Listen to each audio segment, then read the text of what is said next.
I can't get high no more. I think I hit the ceiling. Open up my head, I'm peeling. I spit the hazy feeling. I try to cage my feelings. I just get stuck in my mind. I just keep thinking my time away. You only got so much time in the day. I only got so much time, I can't wait. I gotta do it today. After what I've been through, I'm okay. Such a miracle, I can't believe. Swearing to God and I'm praying to Jesus. Swear you got demons, so bitch, I'm a demon. When you say you love me, do you mean it? How could you love me, then leave me? Yeah. Shit, I still come out okay. I come out okay. Wait, came out okay. Although I've been plagued, yeah, I still come out okay. Still come out okay, yeah. It's too much, it's too much. I can't trust again. Fall in love, fall in love, fall in love. I don't know if it's the drugs or my lens. I can't... Whoops. Wrong background. There we go. What's up, everybody? We're almost set there. What's up, everybody? Welcome to episode 2 of the Hard Focus podcast. I'm your host, Austin Cole, and I'm definitely excited about this one. Not only do we have our very first guest on the show, we are talking about one of my favorite filmmakers, probably of all time, like in top 3. But yeah, Cole. Any introductions? Would you like to say hello to the beautiful people? Yeah, hello, as per usual. Yeah, I'm pretty excited for this as well. Amazing filmmaker, of course, legend. It was somebody that in the past it took me a little while to fully get into. I don't know, just at the time I was surrounded by a handful of people who kind of thought films by him, such as Fight Club, were a bit overhyped as they were, and it had this aesthetic at the time where it wasn't as invested into. But then as I rewatched them as adults, I really loved almost all of them, pretty much. Even some of his weaker ones that people don't love as much, I think, are a lot better than people give them credit for. Oh, I definitely agree there. But before we get into it, everybody, thank you again for watching. Don't forget to like, follow, subscribe, all that fun stuff. Turn the notifications on so you know when we have a new episode coming out. And with that, let's bring in our guest, our very first guest. Thank you so much for being here, our friend Glyndor. I can say your name like on the I forgot. Oh yeah, Paul. Yeah, I'm so used to not calling you Glyndor. It's like it would be like if Pickle, or if like I started to call Dylan. I was already calling Dylan, and he started asking me to call him Pickle. It wouldn't work. Yeah. It's the reversal for me. Everyone knows who I used to be. But yeah, thanks for having me. Of course, man. Thanks for being here. I think we all have a big affinity and love for Fincher, so this is gonna be a fun conversation. Fun to kind of go through his filmography and stuff. But to start, Paul, where did you? What's the first David Fincher film that you ever remember watching? It's going to be Alien 3. I'm so sorry. I begged Cole before you did this to not count Alien 3 because, in my opinion,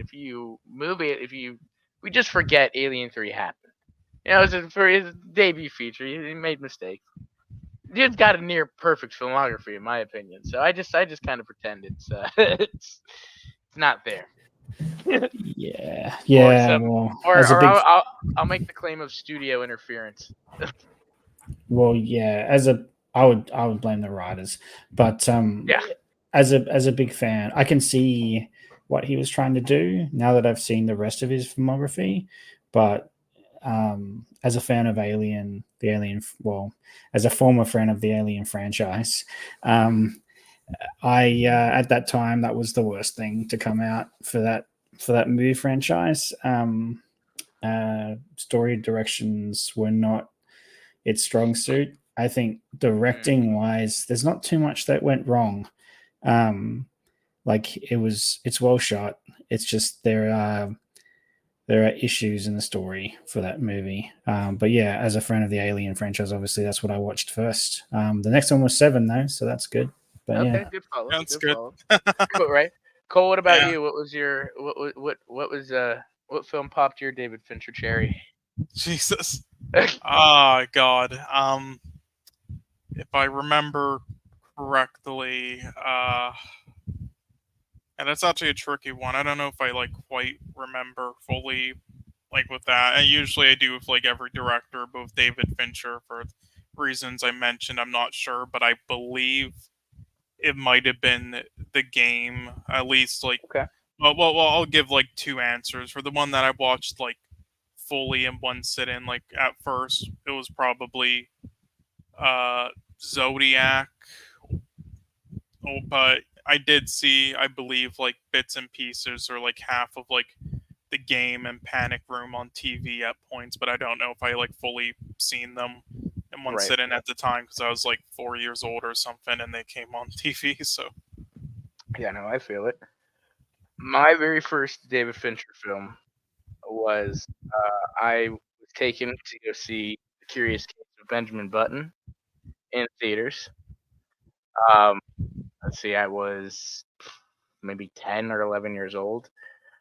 I like understood most of it, but there was a lot going on. I was young, but it hit me for some reason. I remember crying in the theater at like 10 years old, just because it hit me, the whole emotional parts of it, which we'll get into the story and stuff later. But um, hmm yeah, it just really connected with me. So that was my yeah, first David Fincher. understandable. That was one that really did with me in the past too. It, as we'll get into it later, fell off a little bit for me over the years, but still Hmm. kind of connect with.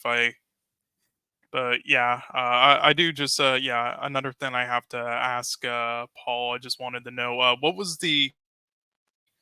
what would you say is like maybe the first film or like a particular moment or director or anything that you can think of that like first got you into film in general? It's definitely going to be Alien by Ridley Scott. That was the first real, like when I grew up, obviously, and you start watching more adult based entertainment. One of the first films I remember watching was Alien and being blown away by uh, the the scope of directing and the storytelling, but just like the scope of directing in that the intensity when the captain crawls into the chute, and they basically he keeps the camera in there like very close to him so you can't see outside of his face or his body.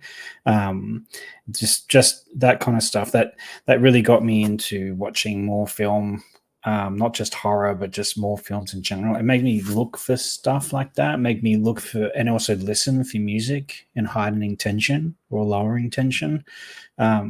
I definitely look back on that film and with a lot of fondness. In that it really that and The Abyss are two of the movies that I think absolutely formed my movie. I guess my love of film are those two films, and I have my dad to thank for that because he's the one that introduced me to The Abyss and Alien. So that I could keep going, obviously, because more movies come to my mind. But like Jaws is another one by Steven Spielberg. Like that, just having no effects. I remember from that film, and I'm sure you can remember with me, when they zoom up on his face when he sees the fin in the water. Oh That is yeah. not done with like any CGI or any effects. Steven Spielberg did that with the camera alone, and it just makes it you feel his tension, you feel his anxiety at seeing that fin in the water, and it's just a brilliant like directing move for someone before technology was available to make it so easily done. He just did it with the camera, and yeah, that's the brilliance of Steven Spielberg. Yeah, for sure. Definitely agree.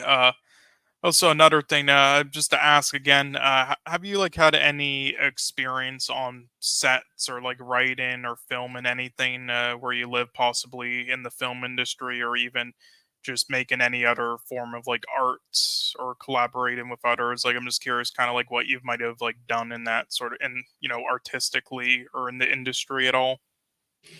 Well, when I did university, I did a bachelor of multimedia, and in there that was film, and there was also like sound engineering as well. In that, it's like I remember we did a class where they they described. They did a scene from a movie. I think it was Lord of the Rings. They did the scene from Lord of the Rings, and then they cut the music out of it and just had the effects. And it was just how different it was without music, and it was to show that score does so much for a film. As for collaborations, yeah, I did a collaboration on a video project in university. But yeah, I haven't done too much in the actual film industry, especially down in Australia. It's you have to get to Fox Studios in Sydney to kind of get into that area. So yeah, I haven't really done much in the actual film industry, although yeah, I've done some like projects within university. Yeah, and I know you've done like some cosplay stuff, I believe, right? I'm working on my first cosplay at the moment, but I've gone out to cons and stuff and done all that. And you obviously know I've done like video, streaming and all that jazz. But to me, that's more critique of filmmaking. It's not actually involved in the artistic sphere per se. It's more critiquing the artistic sphere. But yeah, no, I'm looking forward to my first con in cosplaying, and I know that the partner and I we have some concepts in mind for some partner cosplays. So yeah, we'll probably be doing more of that in the future. Oh, nice. Austin, you have any other questions? Well, I'll leave mine for the end because they'll more correlate towards the end and stuff. But For sure. Yeah. but no, other than that, I think we're ready to talk some Fincher. Oh yeah. So obviously, going in order of his filmography as we do here, his first film, as I said, I begged Cole, don't make me, but here we are, Aliens 3, his debut feature film. Yeah. Yeah. It is. Um. It is a film with issues. I know. I particularly am not a fan of the story at all, or a lot of elements of the movie. There are some early signs of Fincher's greatness in there, like Paul said, cinematography, certain things like that, certain shots and the way he's set up. And I do think he definitely has a good eye for horror and thrill and that type of stuff, and Aliens was a good kind of setup for that. But um that's a hard thing. He went from directing some pretty big music videos for Madonna and some really big artists, and Yeah. kind of got thrown a big budget in a big movie like this, and Yeah. so And sometimes it works out, sometimes it doesn't. Like I know yes, the director of that 2010 Nightmare on Elm Street, he originally did a bunch of concert documentaries and music things before this, which were some of the best. So they're like, okay, we'll throw you this. I'm sure you're gonna do well at it. And then he right, well, at least a majority of people did not, but yeah, like he worked with Madonna, Michael Jackson, Aerosmith, did a lot of music videos like that, and did a lot of commercials before that, and worked in other areas behind the scenes and technically with other directors. Like I know some of the names is like Michael Bay, oh Michael boy, Gondry, Spike Jones, Zack Snyder, and others, behind the scenes. And even before Alien 3, I know he did like a music documentary on Rick Springfield, which not many people have seen, but yeah, so got the funding for this. And yeah, I had quite a lot of, I know, studio interference, I'm sure, and other yeah. things. But yeah. Yeah, it was not his shining moment for sure, and he didn't make another film immediately after. He went back to music videos and stuff. Paul, you want to give your thoughts on the infamous Alien 3? Yeah, I agree with you. The writing is the biggest flaw of this film. I mean, in Aliens, they made us care about Newt. They made us care about, I always call him Carl Reese because that's what I know the actor from. Forgive me. But they made us care about these characters, and then they immediately killed them off screen for the third one. And it's like, okay, that's not a good start. Right, yeah. The concepts of a Queen, Facehugger are interesting, like writing wise. If we talk directing, though, just pure directing, I don't think there's much that Fincher did like terrible in this film. I think he made what the script gave him. I think Sigourney and the other actors give their performances. And he gets the best out of Sigourney again, but she's a great actor, so you don't really need to do much with her to kind of get. She knows what she's doing. She's playing the same character, you know. Yeah, I think this is the start of the downfall of the Alien franchise. But yeah, it's unfortunate that his name's on it. But I do agree, actually, Austin, that you can see some of his brilliance early in here. And when we get into the later movies, I'll talk about the 90s films, because I think the 90s all have a very particular look to them that is very Fincher. But yeah, I think the writing's what let this film down, not so much the director. Yeah, I would agree. I would agree. It's definitely the writing and the decisions that the studio made and wanted to for sure. take the franchise in that I think ultimately is the big bit. But it sucks too, because it was his first. Not only was his first film, first big budget studio film, that he famously has disavowed it and talked negatively about. It almost made him quit filmmaking. If you've looked into it, like he was so close to quitting from it. My friend peaked interest, did a good video on it. I'd recommend just for a shout out there. But yeah, it was pretty hell. I'm just glad he didn't. But yeah, as you said, though, there's peaks and moments here and there of his brilliance. Yeah, there's then other moments are just super mediocre. Yeah, it isn't a film that I would ever rewatch again, but it isn't the worst thing. Like, I also kind of think Alien, the fourth one, has moments like that too, where it isn't like the worst thing ever. There's like moments from the director's previous work that shine through, but there's just a lot of studio interference that messed up the entire thing. So it's kind of a common trend with this franchise after the second film. True. Yeah. Yeah, I agree, and I didn't even know this, that the film was taken away from Fincher in the edit. So just all in all, the terrible first directing a film experience and stuff. And I wouldn't be surprised if he had quit filmmaking or done that type of stuff. Like I said, famously, he's talked about how it pushed his limits and all those types of things, and so it was definitely it's the types of stuff that definitely made others do so, like for a while, like Richard Stanley after The Island of Dr. Moreau, if you know about all that. But then he returned and did stuff like Color Out of Space. Exactly, yeah. Any final thoughts on Alien? This is probably going to be the one we get through the quickest, because it's just there's not too much to say about this one. I think we all love Fincher so much it's hard for us to talk about this movie. Definitely it wasn't his best work, but as I say, I just pretend it doesn't exist, because you remove it from the filmography and it's damn near perfect in my opinion. So well, moving on from that disaster. Well, did you want to give your grade first? For Alien 3, we're going out of 5 for the letterbox, right? Well, you can do 5 or 10, I mean, yeah, I'll do out of 5. Stick with the letterbox thing. I mean, technically, it still goes by 10 though, because it has half a star for each star. True. I'm gonna give Aliens 3 a 1.5 out of 5 for family friendly. I mean, for how good it is. So that's a 3 out of 10. What was out of 10? Okay, so yeah, not the best. Not the best. I'm about the same way. I give it like a 4 out of 10, 2 out of 5 stars.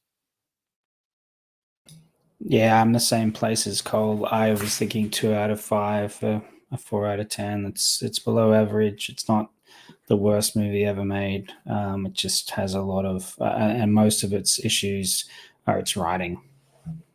Yeah, I completely agree. The writing is definitely the That and the studio interference is where the big problems are with Aliens 3.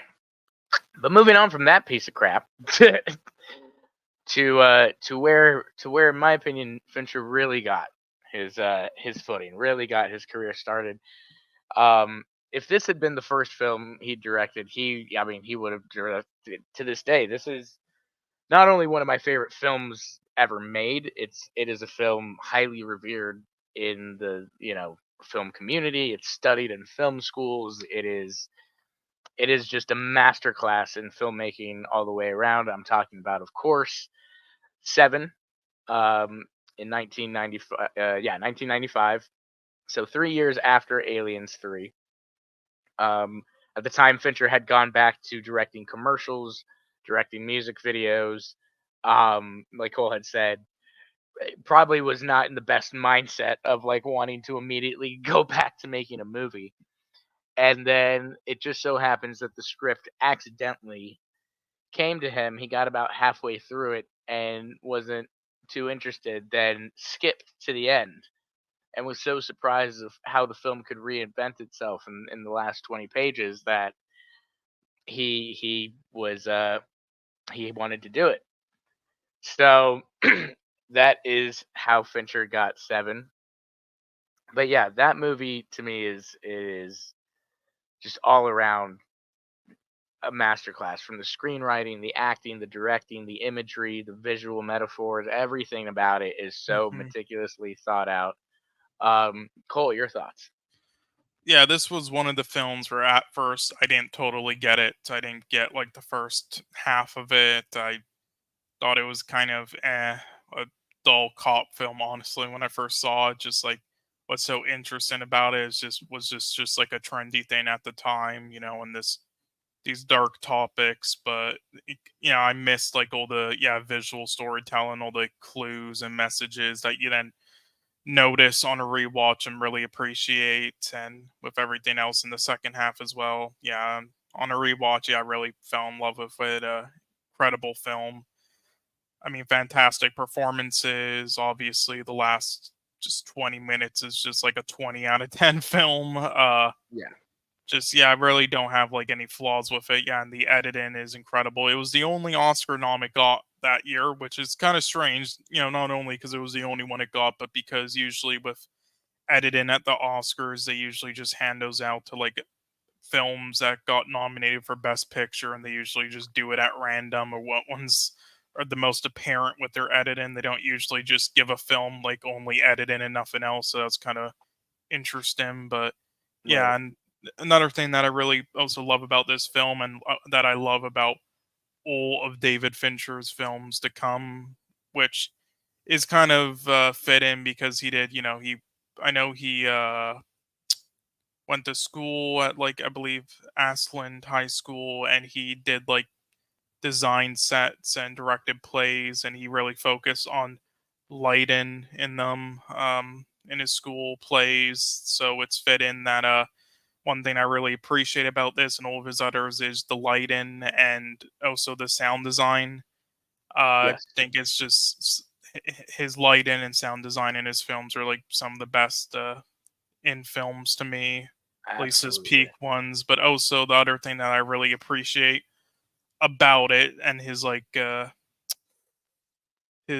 detail that he puts there in each films with that, and starting with Seven all the way to the present day with the Killer and Zodiac and others, which we'll get to with the sound design, is he's like one of the only directors who consistently remembers and makes sure to like when he's filming in like public places for scenes such as bars that they stay super loud and realistic with like the tone and volume instead of like deafening it or like reducing it to an unrealistic like amount just so that you can hear the characters clearly. Instead, he keeps it at that level. He just makes sure the sound design is really well done and that they're yelling realistically and everything so you can still hear them. It's like not many filmmakers actually put that attention to detail in their films or like remember to do that stuff. So I appreciate that about Seven and other films to come. So I just have to mention that. Absolutely. But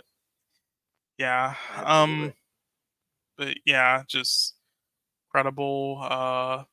Nothing much else to say from me about it. Just yeah, amazing film. Has some intense moments and some moments I definitely didn't see coming, and that I then notice on rewatches. I'm like, God damn. Yeah, I could talk about Paul. Your thoughts on Seven? Yeah, so Seven might be maybe my top 5 movies of all time. Yeah.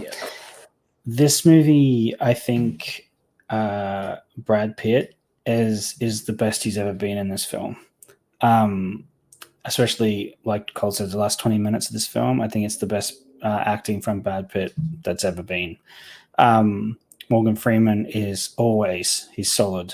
I just wanted to go through the writer of this film, Andrew Kevin Walker, went on to write 8mm and Sleepy Hollow in 1999, both those films, which I think 8mm is a very, even though it's intense, the subject matter, it's a very good movie. He also wrote The Wolfman in 2010, which I think is also an underrated film with Anthony Hopkins, Oh I yeah. believe, and Benicio Toro. So like Emily Blunt's in that as well. But yeah, I love that film. I think it's a really interesting film. He also is also combined again with the screenplay for The Killer again with David Fincher, which I have not seen that yet, but having seen this, the writing list, I might go to do that. But I just wanted to highlight the writer for a second. This film, I'll get to sound design in a minute, but this film, like visually speaking, is what I love about slow burn, especially slow burn investigative films. I don't think you get films like, even films like Spotlight without this film. This film, I feel like in the 90s, and a lot of genres got defined in the 90s, in my opinion. But like this film is just one of those slow builds to a dramatic end, because the dramatic end happens in Seven, and then it kind of just like peels off, and then we kind of end the movie. Like if you guys have noticed, like it's like the big twist is revealed, and then it kind of ends. And I think it all builds up to that, but the sound design, especially in that last 20 minutes, I do agree it's like a 20 out of 100, like 20 out of 10 film, like at the end, because it has that slow creeping score as well, like and it's like it's kind of like just building slowly as they're driving out into the desert, like that slow tension, suspense, as you know, the killer Kevin Spacey, like he like continues to say John Doe. He continues to tell his story and try to rile up, and that's what you get with the rewatchability. You can see that he's trying to rile up Mills, like he's trying to get that resolve out of him. And I love how the camera work inside the car at the end of that film, inside that police car, while they're driving out John Doe to this place, right, where they don't really focus a lot on Somerset. It's all about Mills and John Doe, because it's building to that final reveal of who Wrath and Envy are. And it's just so well done by Fincher. He closes right in, he gets you, and he shoots. I watched it because I recently watched it again, and you can see like how he shoots the camera through the grill of the police car, the security grill, to try to capture Kevin Spacey's face, so that it's not like on and off, but like he gets you inside the car, like so you feel like you're sitting there looking at like Kevin Spacey as he's saying this. And I just think that's the brilliance of that tension at the end of that film. But the other side of it is just like the how it's always raining. We have only a few different sets in this movie. There's like the bullpen, there's like the criminal lab, there's the library, and there's the car, and then there's the open police foyer where John Doe comes in and goes, "I believe you're looking for me." Like it's when you break down this movie, it's simple, but the way that it's directed is what makes it complex. And yeah, I think it's Fincher's. I think, and I will say, like I'll give my give my cards away right now. I think it's Fincher's best film. I think when we talk about the other films like Zodiac and Panic Room and Fight Club, etc., I think this is Fincher's, like, all of him is in this film, and it's what makes it brilliant, in my opinion. Yeah, I agree with everything you said. We'll get to that in the end. I might agree with you. I don't know. I still got some debating to do in my own head, but yeah, everything about this movie is just like I said. It is a masterclass in making a film, from the slow burn to the chemistry between Freeman and Pitt's character, the young cop. Everything about it is just it's such it gets under your skin. The creepiness of the kills, some of the kills are scenes are very brutal, or not kill scenes, but the actual aftermath that they're investigating and stuff are can be very brutal and stuff. And it at the time was definitely like shocking for that genre. You had a lot of movies like Lethal Weapon, and the buddy cop genre was more of a comedy type thing and stuff.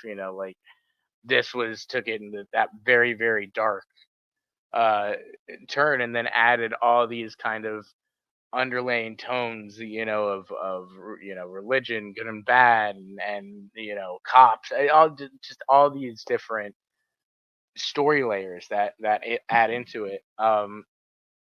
This, I think, will forever go down as probably just one of the most gorgeous scenes in cinema. The shot of after the chase, after one of the best, in my opinion, chase scenes in cinema. Brad Pitt chasing John Doe, Kevin Spacey's character, through the apartment complex, and then finally meeting him in the alleyway in the rain with the gun to his head, but not being able to see his face. You get that beautiful silhouette there.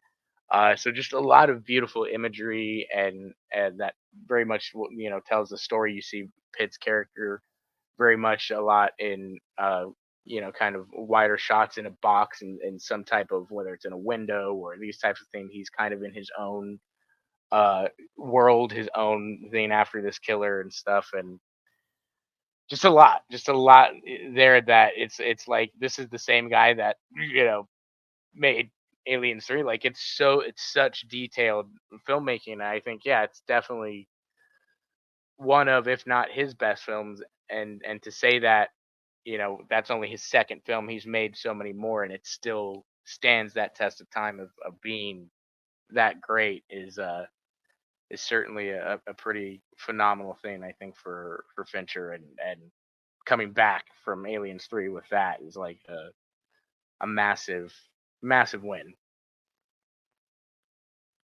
But Cole, any other thoughts or comments you want to make on Seven? No, that's about it for me on this film. But yeah, if you want my rating, it would probably be for a while gave it like a 9.5, just below a 10. But I think after rewatching it again, it would probably be a 10 now. Yeah. Yeah, I think for me it's definitely it's a 5 out of 5. It's like I said, it's a damn near flawless film. Everything about it, the acting, everything is just it's one of my favorite movies ever made. Paul, out Yeah. of your rating? Yeah, definitely. Look, when I think about this stuff, I think about the pacing, I think about the acting, I think about the cinematography, I think about the score, I think about like the writing, the directing. This movie is, this movie, I can't find a flaw in this film. So yeah, it's like a 5 out of 5 for me, or a 10 out of 10, whatever rating you want to scale. It's like 100 out of 10 for me. This film is one of my favorite films ever made. And I can rewatch it every time and get something out of it. So yeah, it's perfect. It's a flawless film, in my opinion. I agree. And little fun fact for those of you who didn't know, Denzel Washington was originally supposed to play Brad Pitt's part in Seven, but he ended up turning the role down because at the time, his mother was very religious and all that, and he told his mom about it, and she said, "No, that's demonic. Don't do it." He's famously said he regrets it to this day, not doing Seven. Well, yeah, I would too. So moving on to Fincher's next film after Seven, 2 years later, followed up Seven with 1997's The Game, Oof. Yeah. starring Sean Penn and Michael Douglas. Yeah. This is a film to me that you don't get like much of anymore. Just the tone, the performances, the whole style of it, and just the beginning and end, like, and the music and everything. Just it's not something you really get anymore in films. It was kind of like sort of like an end of an era of films that we used to get a decent amount of in like the 80s to late 90s almost, that then kind of abruptly stopped in my opinion. And yeah, this was one of his most underrated that not enough people bring up again when talking about like some of his best. It's just incredible to me. Obviously the entire just story and twists and turns and climax and endings and everything is incredible. And this was the one that made me kind of appreciate the other thing that I love about David Fincher and his other writers and everyone, which is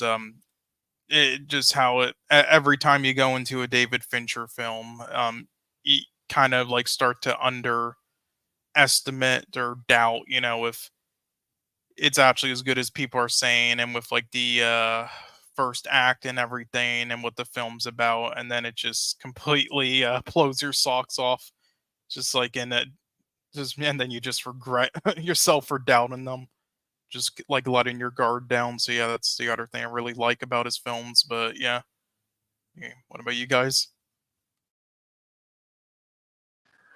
Yes, I agree. I think The Game is very underrated and a phenomenal film as well. I think, like you said, that's the main thing. Is this was now, Fincher had done the slow burn with the big twist at the end. Okay, this is just filled with twists and what's part of the game, what's not part of the game, all these types of things, and it's done so well with at the two of my favorite actors. I love Douglas and I love Sean Penn, and they're just Sean is having a blast in this movie, just toying with Douglas and his character and stuff.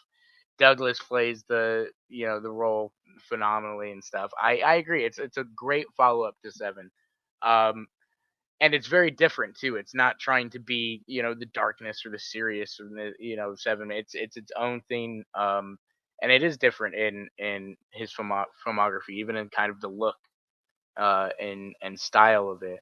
I would say this and Panic Room are kind of similar in their look and tone, kind of separate themselves from uh, the rest of Fincher's kind of darker, more moody uh, cinematography that he likes to go for. But I agree. I think for me, like I said, all of his films are great.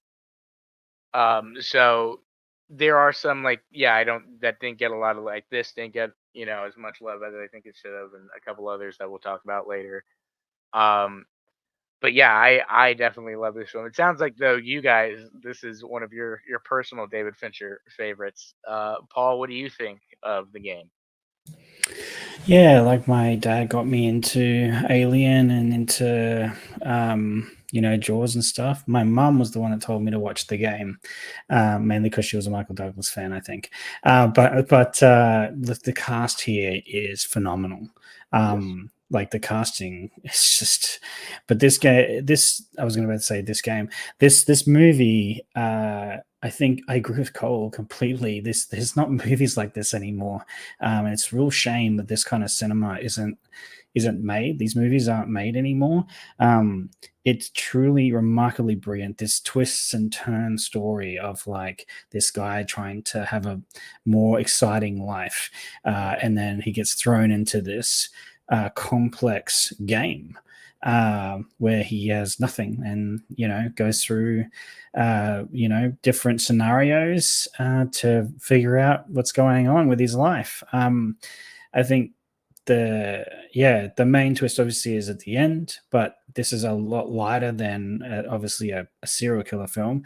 But at the same time, there's dark twists in this particular movie. I think you're right, and I was saying to Cole earlier. I think that this is where Fincher really starts to develop his look and feel for movies, and we'll see the same look and feel throughout the genres that he does in his later films. Like The Game, I think, is very similar to Panic Room. I will agree with that. And I also think that the shots are very similar to Gone Girl, whereas it's really weird that the odds are like, because I think that Zodiac and Fight Club and Seven are very similar in their shots. But it's, I guess, the genre of film that he's doing in this. And The Game, particularly, it's my second favorite Fincher film. And it's just because it's just so unique compared to the movies we get today. And the directing, the again, his brilliance with the score in this film as well. It's subtle. It's not as forthright as as Seven or Zodiac, even Panic Room, which is kind of like claustrophobic in its nature. The Game is more panic, more fast paced. I got to get to this place, to this space, to this place, because I've got to figure out what's going on. You know, Michael Douglas's character Nicholas is trying to figure out what's going on, and the score kind of heightens at places and lowers at places to kind of give you that feeling of like panic. But like it's more open panic because he's in open areas. It's not like a slow build. This is like they have a little bit of story at the start, and then it's straight into the game, and it goes from there. It just becomes a spiral. So yeah, I think the brilliance of his directing is lent to this. Again, I think it's definitely why it's one of my favorite films. It's not that it's worse than Seven. I just probably particularly like that genre more than The Game. But what I really miss this time in cinema in 1995 to 2000, I think some of the best movies ever came out, and it's like it's just shame that like we're losing these genres of film. Well, I think because it's so hard to pull off twists and turns like that, and it really is, and to do it in the way that Fincher does in that movie, like it's a thrill ride. It really is, and it's executed so well that even if and this is another thing you start to see with I think The Game. And let's see, is it Game or The Game. I would say The Game is another thing where Fincher starts to, I think, gain his affinity for starting to give clues about the end in the very beginning, which is what I really, really love. Oh yeah, especially with like the people, not wanting to spoil to the guy, what it's about and everything. There are a lot of subtle things throughout the first 20-30 minutes of the game that give a lot away when you go back on those rewatches and stuff. And that's probably I think where Fincher begins to develop that kind of, because that follows in a lot of his films later on. And I know it's a complaint for some people, but I love it.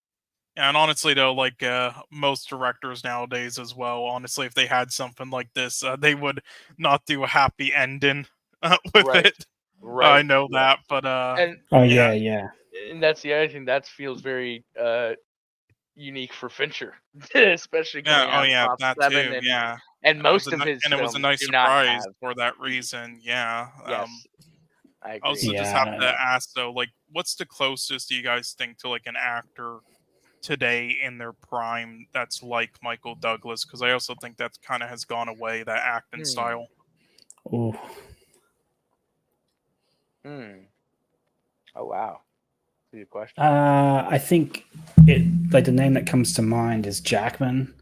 I think he's done the broad range. Like Michael Douglas is, by that time in his career, had done a huge range of different movies, crime, like killer movies, then romantic comedies, swashbuckling. He's done a lot. He did a lot of things by that time in his career. I think Hugh Jackman kind of broad ranges that. He's like a broad actor. He can do musicals all the way through to action movies.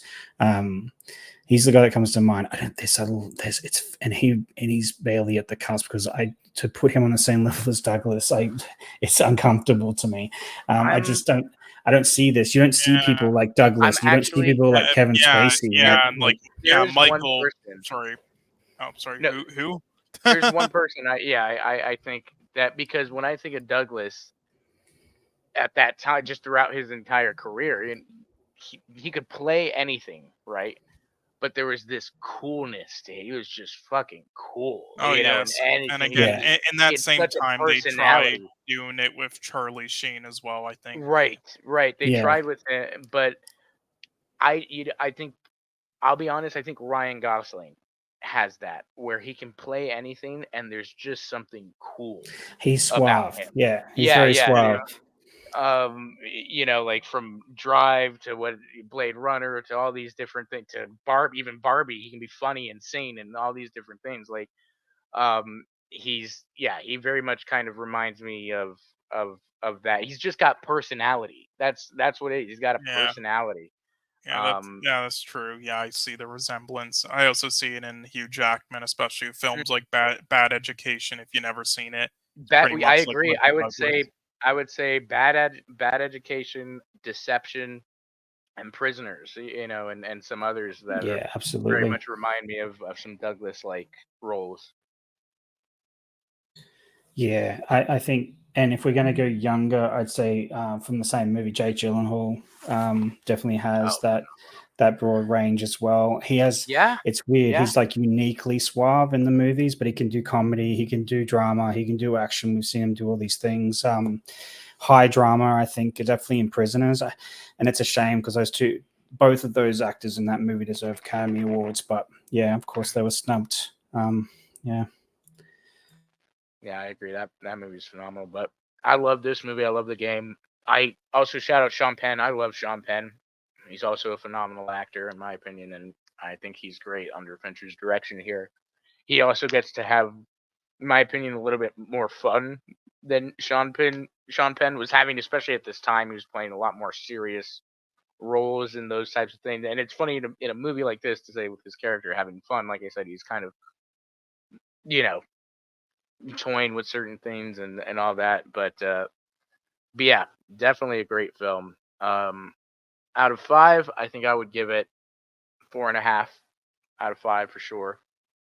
Phenomenal film. I don't know if it's one of my favorites, but it's just a phenomenal movie. Cole, did you want to give your rating?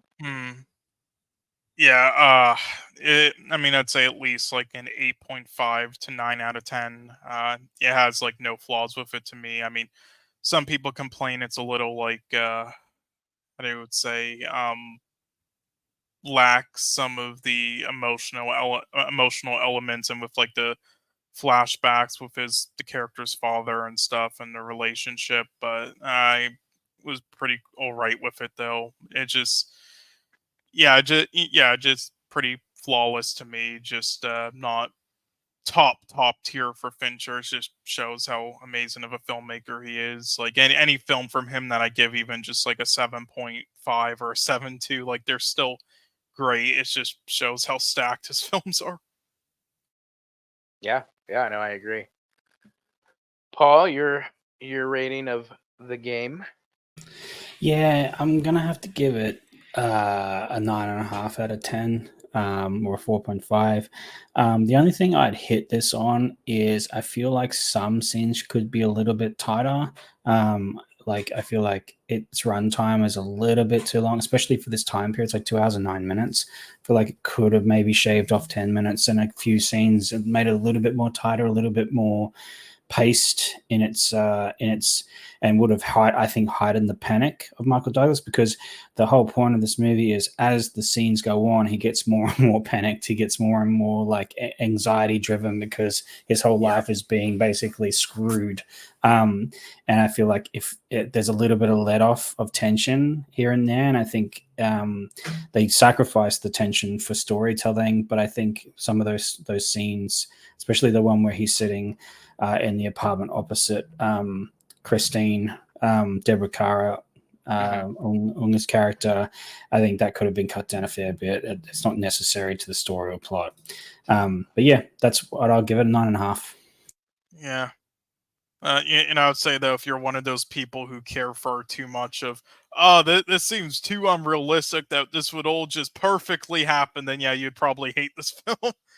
God, I know multi-topics like that, but yeah, Oh I God. don't Yeah. care much about that. I mean, and when you Yeah, have billions, you can make it it's a work. $1 billion person. Yeah, he's a billionaire. Yeah, so Yeah, I agree. Great film. A lot of twists and turns. And again, another early on, a lot of early sights into what his career will look like in the future. But after that, he followed up with another one of my favorite films of all time. Definitely in my top 10 with 7. That is 1999's Fight Club. I fucking love Fight Club. But we don't talk about Fight Club, so we'll be moving on to 2002's No, but Yeah, more people need to follow that rule because goddamn, there's so many people who'd spoil that film for others. But uh, yeah, don't do it. Don't I do it. will say that is one movie, yeah, where all these years later, it's if you can avoid spoilers, avoid spoilers because it's just fantastic. This is another again showcase yeah, brilliance of filmmaking, everything that he does. yeah, another one that just screams it at you in the beginning, the Oh, first act, just everything in the first happens. five Yeah. minutes, in the first five Oh yeah. minutes, it tells you basically the whole story, and then it plays out for you. And I know for some people at that time, especially when it came out, it was not as well revered as it is now, Fight Club.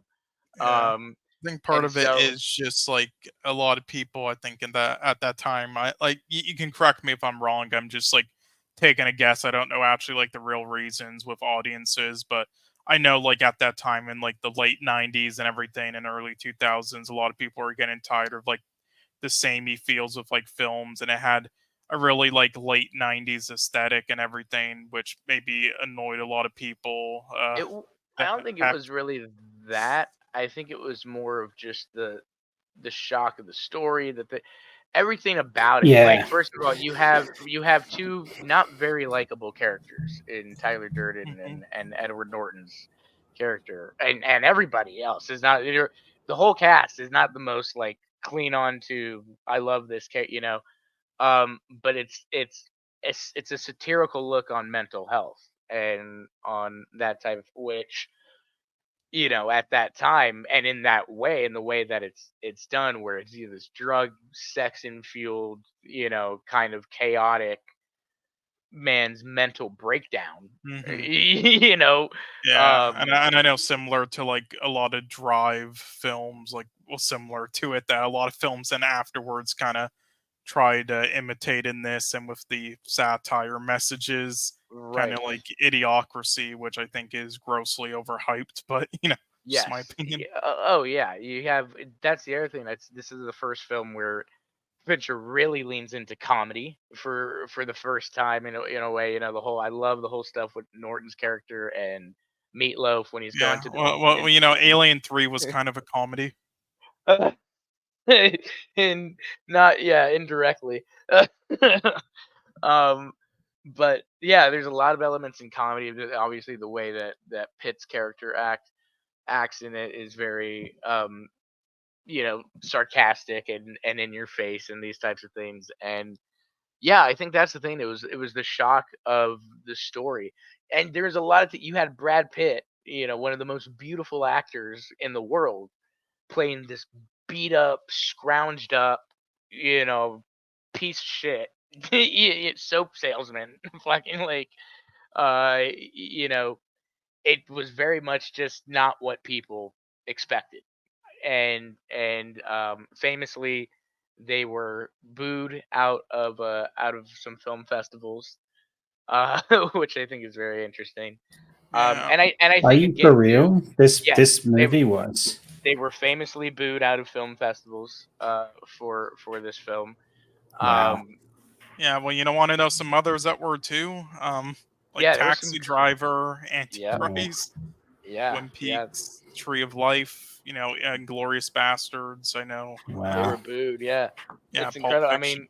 mean, this movie was it was shocking at the time, and I think again another this was where I think it really starts for Fincher, where this movie far more directly gives away the story in those first 5 minutes than the game or anything he'd done before.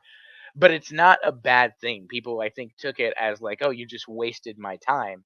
And again, it's filmmaking at its finest. How many movies? There are very few movies that I can go back and watch, like Fight Club, and have that experience over and over and over again, and be finding new things throughout the film that are giving this away and doing all this. Again, it's so detailed and so well thought out. Uh, sorry, I love Fight Club. I really love Fight Club. I know we're not supposed to talk about it. I can't stop talking about it. Cole, what do you think of Fight Club? Oh yeah, just incredible. Once again, just like Seven, it was one that took me a little while to really love because of certain things and people around me. Like, yeah, a lot of people was just calling this like the most overrated film they've ever seen. So was kind of affected a bit by that. But with rewatches, well, mainly one rewatch, and I really loved it.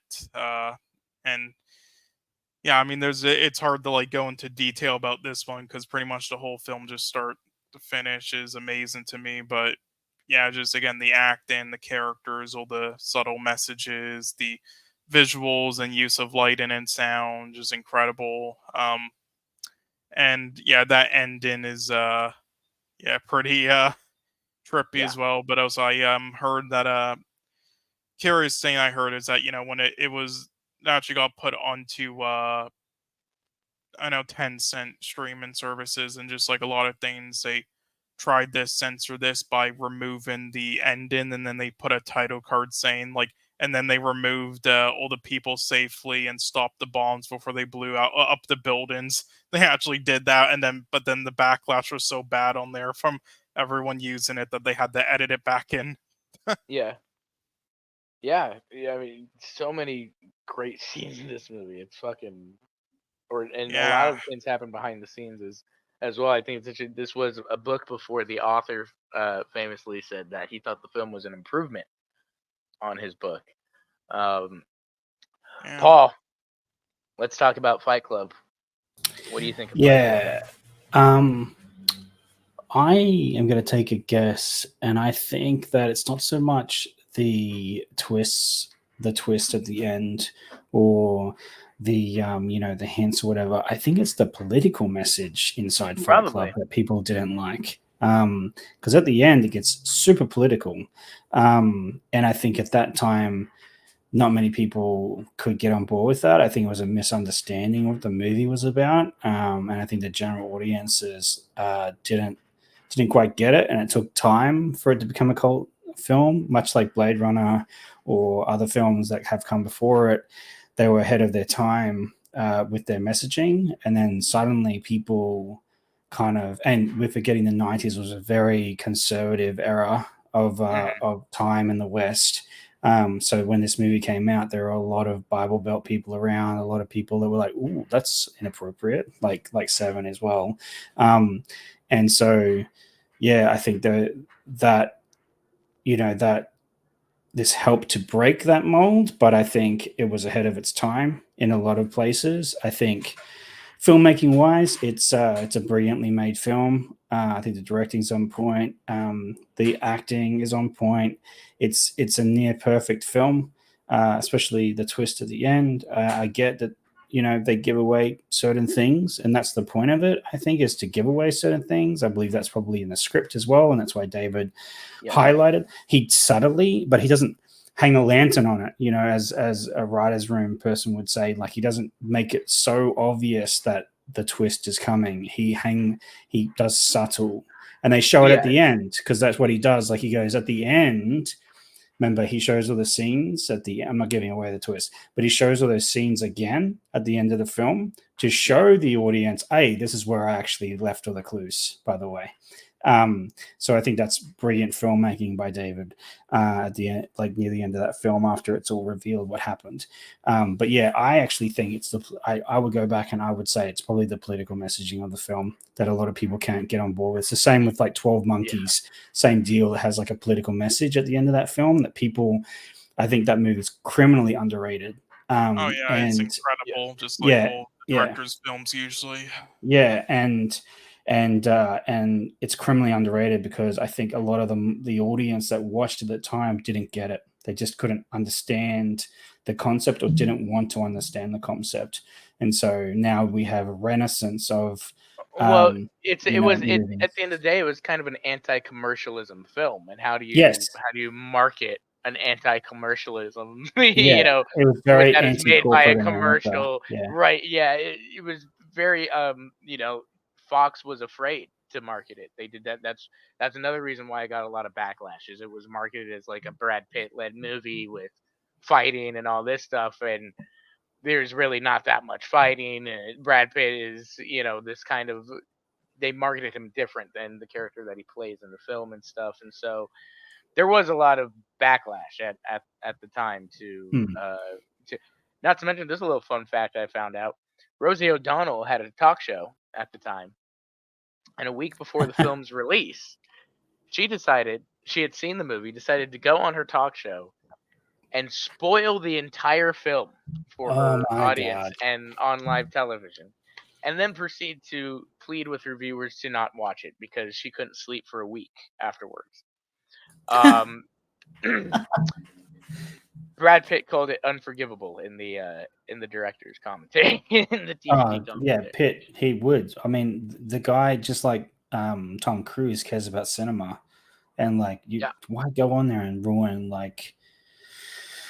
a movie? That's so dumb.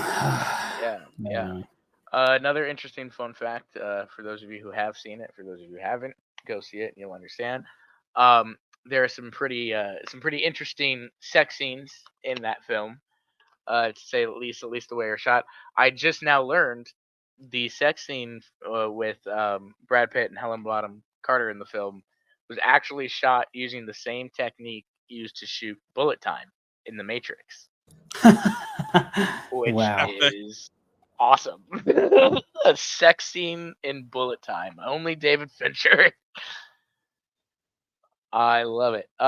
Fight Club, again, for me, it's one of my favorites. I absolutely fell in love with that type of storytelling after I saw that movie, and that whole, just again, the meticulousness of giving you all the answers from the start, but then letting you find it, and that's part of the fun of rewatching the movie so much or over and over again as you find new things.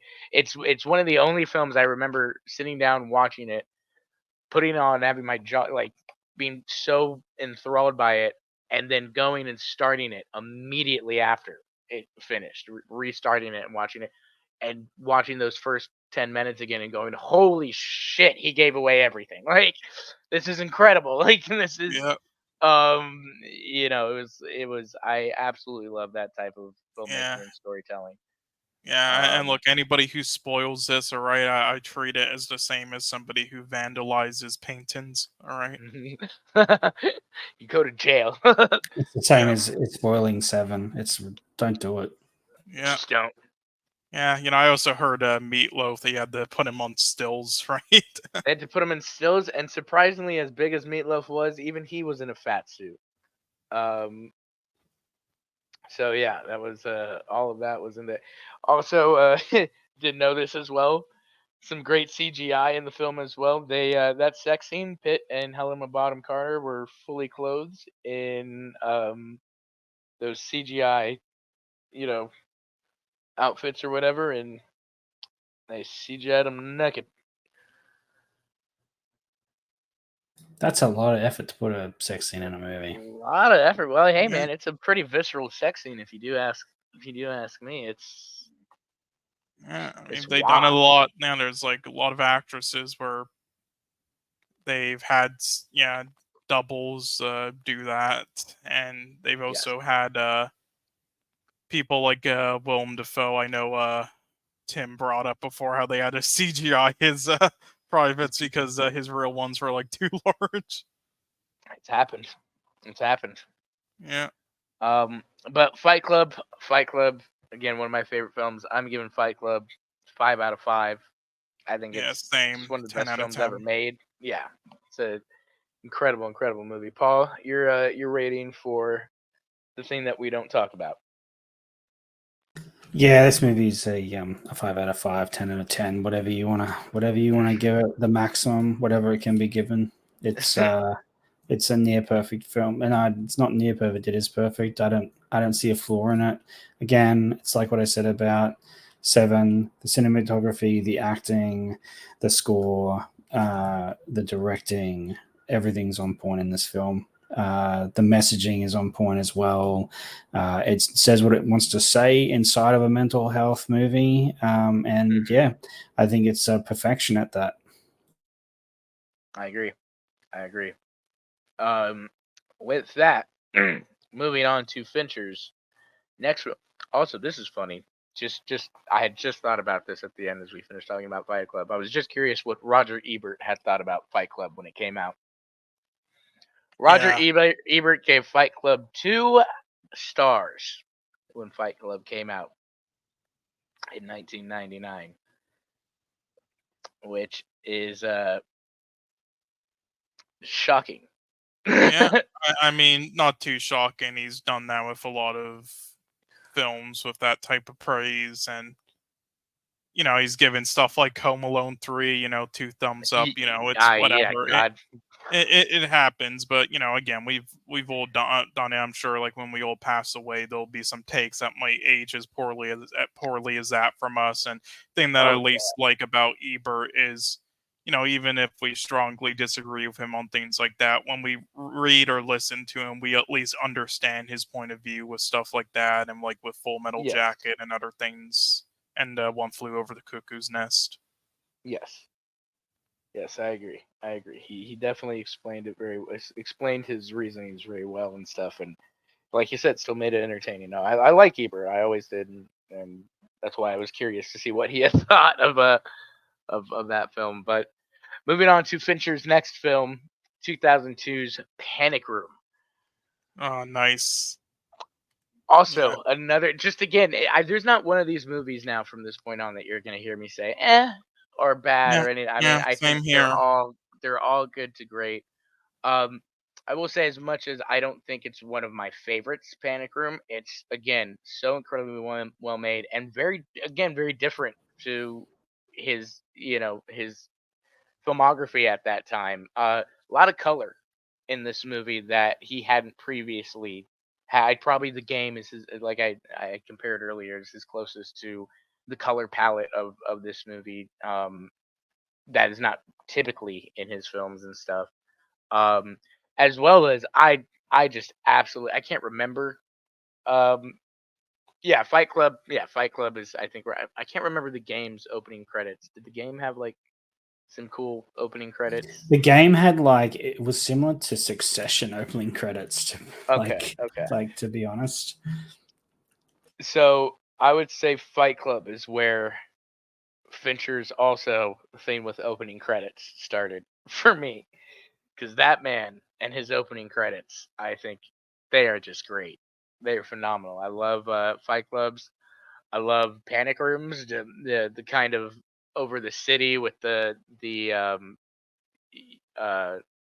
the names and everything kind of coming in over the buildings and all this types and big giant letters and stuff and um yeah, I absolutely love his opening sequences. So that was I rewatched part of Panic Room today, and I was like, man, I love this opening sequence. Yeah, I can't Um, remember how it was in Dragon Tattoo, the opening sequence in that. oh, that's the dun dun dun dun dun dun dun dun dun. Yeah. Yeah, I love that fucking opening sequence too. Oh man, that one's sick. Um, but yeah, I do like Panic Room a lot. Love Jodie Foster. Um, like Paul said earlier, very claustrophobic, movie, and building off of that tensity of the mother and the child. Early Kristen. This is one of Kristen Stewart's better performances, I would say as well. Um, Earlier performances, but I definitely do enjoy Panic Room. Jared Leto, a lot of great actors in there. Um, Not one of my favorite David Fincher films, I won't lie. Um, doesn't lean into as much as the things of his previous films as far as like, yes, there are twists and turns, but it's definitely a more, I would say, emotional film than it is like a twisty turny type thing and that type of thing. Yeah. But Cole, your thoughts on Panic Room? Yeah, I mean, the biggest weaknesses about this film for me are just some of the technical aspects compared to Fincher's previous films, such as Sure. some of the editing lacking and some of the cinematography, at least like part of it. Like they had two cinematographers, and one of them did a really good job, and he's usually done a really good job on a lot of great films, but the other one is the cinematographer for films like Olympus Has Fallen. So yeah, I don't know. There's Yeah. definitely room for improvement in those areas, in my opinion. Especially with some edits here and there. But outside of that, similar to the game, this is another one that people underlook because of what genre it is, and thinking it's Sure. and this one, yeah, because thinking it's like too small scale compared to his previous work, and compared to what he did prior, and then he does this, and people are just like, wait, what? Maybe sort of like Tarantino with Once Upon a Time in Hollywood after doing like Django Unchained and Inglorious Bastards, or with the Yeah. Hateful Eight, and this is weak, one of his weaker ones, I would say, not in a bad way though. It just shows how amazing his filmography is. Like, out of all the ones I like, it is on the lower end, but it is still a great one that people do underlook, and it is just so well made. Like, there's, outside of those two things I mentioned, there aren't really like any flaws with it at all, and he does like what the Strangers failed at, with actually like correcting cliches and Yeah. character stereotypes and tropes in these type of films, and it really makes it feel like an event film where no matter what genre he covers, he just nails it. Like, the visual storytelling and direction and camera work and clues it gives you is so good in this. Like, even with like certain character things, like at the beginning, it says that she's diabetic before it even like does that reveal there while they're in there, because it shows like just a scene like in the background of like how much soda there is. So just Right. minor details like that throughout the film. Any cliches and plot holes or conveniences or dumb character things that majority of these home invasion films usually have, Fincher corrects or kind of like explains away, especially at moments where you think it's like going to be an issue like that, but then he kind of explains it, or with the characters. So he really, puts a lot of detail in that into this small film, and the writing, and just does a fantastic job with all that for me. So I really enjoyed this. It's just a great film, and just great for its genre, and yeah, great performances too. Yeah, just as I said, it's kind of like what The Strangers did, which I thought was a garbage film. This corrective. This is what they should have done for their genre. But yeah. Yeah, I agree. Paul, your thoughts on the Panic Room? Yeah, I agree. It's Kristen's better performances for a child actor. She does really well in it. I think for a film that's shot mostly in a house and a room, it's very good at building the tension. Forrest Whitaker is great as the villain. Yes. Yeah, I think the directing is really well done. I love the scenes from the side where you can see them escaping, like the elevator scene where they're going down. You can see Jared Leto's character like bashing on the door, but it's from the side, so you're like in the wall. That's some really cool directing. Like, really good shots in this film of like showing just showing that kind of showing both like all the characters that are in the scene, but doing it like where they're in separate rooms is something that this does a couple of times. Some of these shots are through the camera too, like where they're communicating, obviously with Burnham and Junior and Roll through from the panic room to them, and they're doing it via no audio. They're just doing it via signs. So it relies a lot on the acting of Jodie Foster, which you can rely on all day because she's a brilliant actress. But yeah, they picked two lead characters in this. Jodie Foster and Forrest Whitaker really run the show of this movie. And it just shows like when you're a brilliant director, you don't have to do much with that casting. You just basically have to come up with really good shots to tell the story and let the actors do their job, which I think lends to brilliant directors because they know what the actors can do, and they let them do what the script says, and the movie comes together in such a good way. I think this movie, is underrated. I think it just came out and went by. I don't think a lot of people talk about this movie a lot, but I think if you do go to watch this film again, just look out for those shots that I'm talking about where they show all the characters on screen at the same time, but they do like those basically in the wall shots where you can see where they're trying to bash through a wall and the other characters are on the other side in fear. It does that claustrophobic thing very well, where they're constantly trying to hide from these men, and trying to escape from them throughout the entirety of this house, which is just the set essentially. I think this movie's brilliantly shot. Yeah, I agree. I would agree. Cole, out of your score out of 10. I'd give this an 8 out of 10.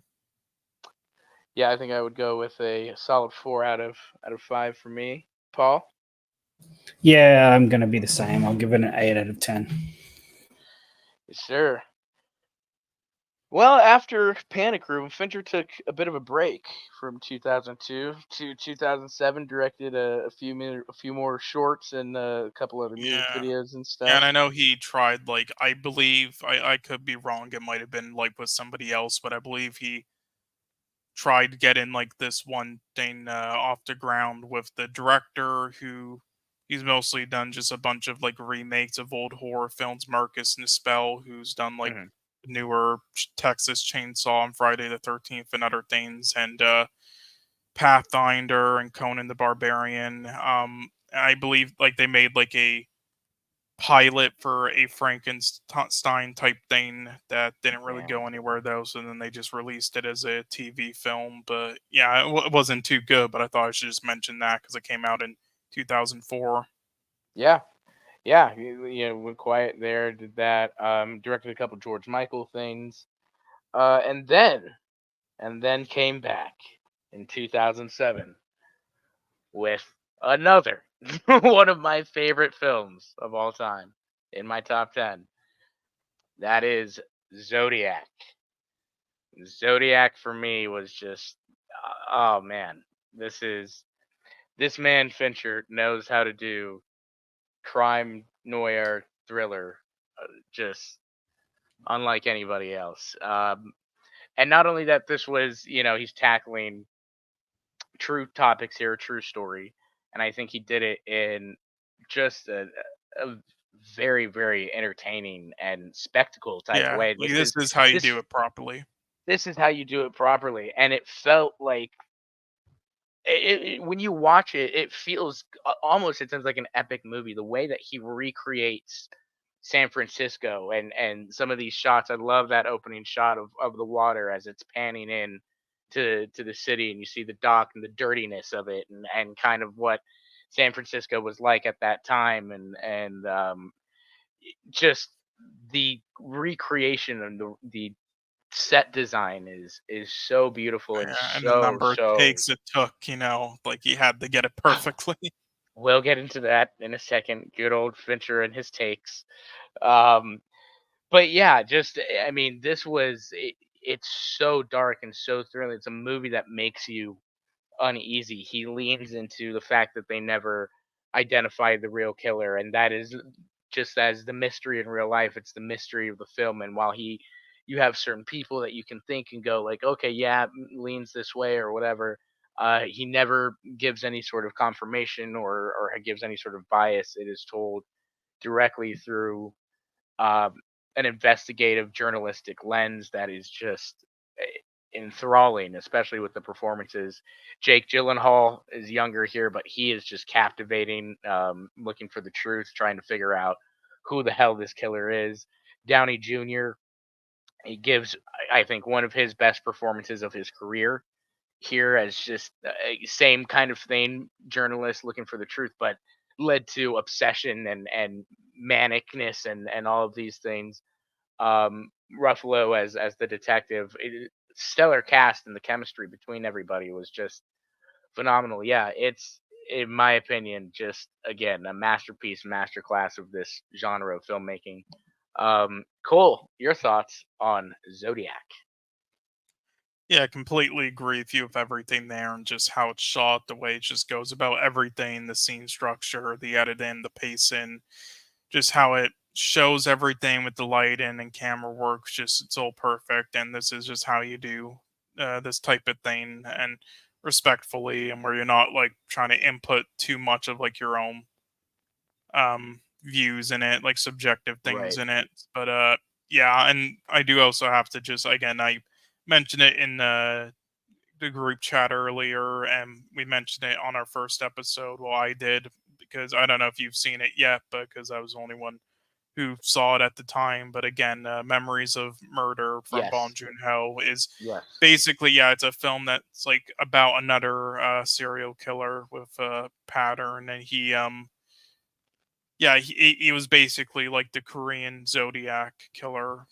Pretty much, it was like their Zodiac film, and it came out before Zodiac, and I'm pretty sure like it inspired how Fincher went about this in a lot of ways because it's just like pretty Right. identical to like everything in the execution of it all, and it's just an incredible film as well, a masterpiece to me. So I have to just again give a shout out to that. And if you haven't seen it yet, then please do so. And also because the real killer in that one was actually caught in around 2021, so that's interesting Oh too. But shit. yeah, but yeah, incredible. But yeah, and this the performances, I agree with you. Probably like one of the best of Robert Downey Jr.'s career. Like I would have to Mhm. look at all of them he's done, but it might be like possibly my favorite. And Mark Ruffalo as well is like one of my favorites.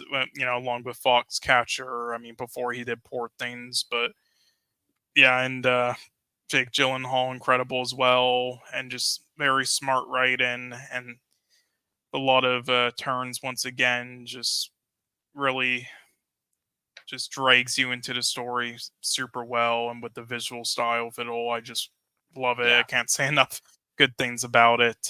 Yes. And then yeah, Yes. that ending as well. Just yeah, oof. Yes, I agree. This is one of my favorites. Paul, what do you think of Zodiac? Yeah, this movie is brilliant. It's very much in the same vein as Seven, Yes. the Yes, I same agree. kind of film style. Fincher leans very hard into that again, which I have no problem with. No. Um, yeah, again, the score builds attention. I love that we see uh, like each of the murders and how different they are, the confusion of the paper. Robert Downey Jr.'s his acting in this is masterclass.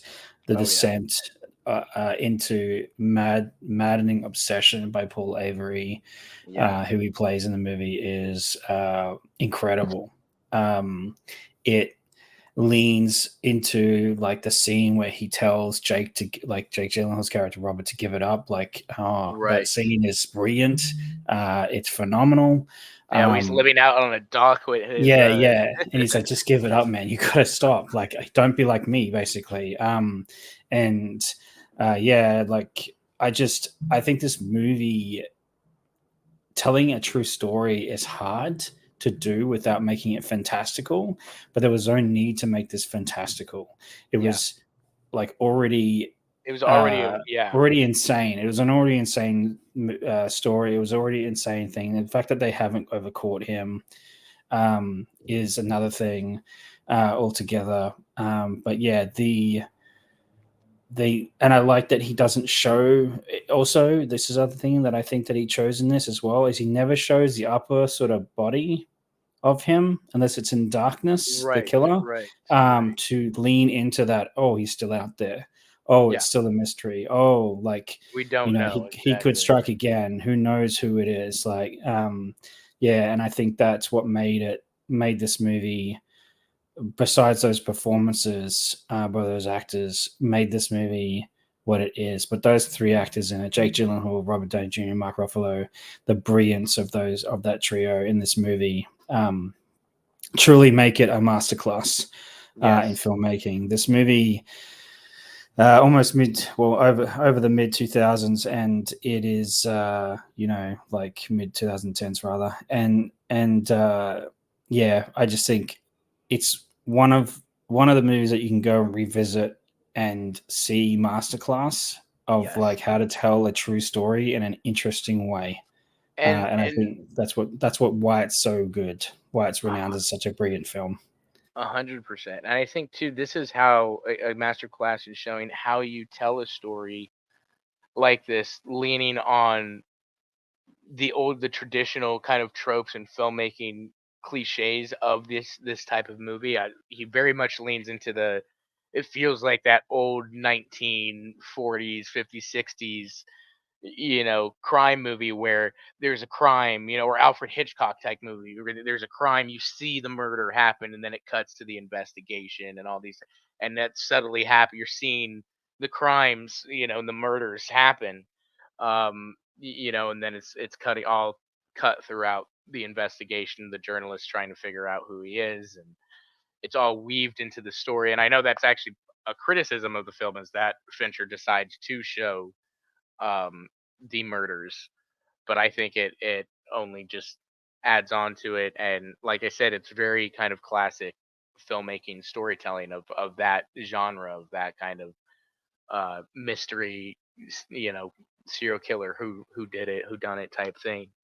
um but yeah, this movie is famous for Fincher does love to do a lot of takes. Everybody talks about Fincher, Ruffalo, Downey, Gyllenhaal. They all Yeah. talk about how Like, did you Fincher. see the behind the scenes thing where just a shot of him putting the folders down in the car took like 80 takes? Yes, the man started to go full Stanley Kubrick into where Yeah, which was his inspiration. So yeah. yes.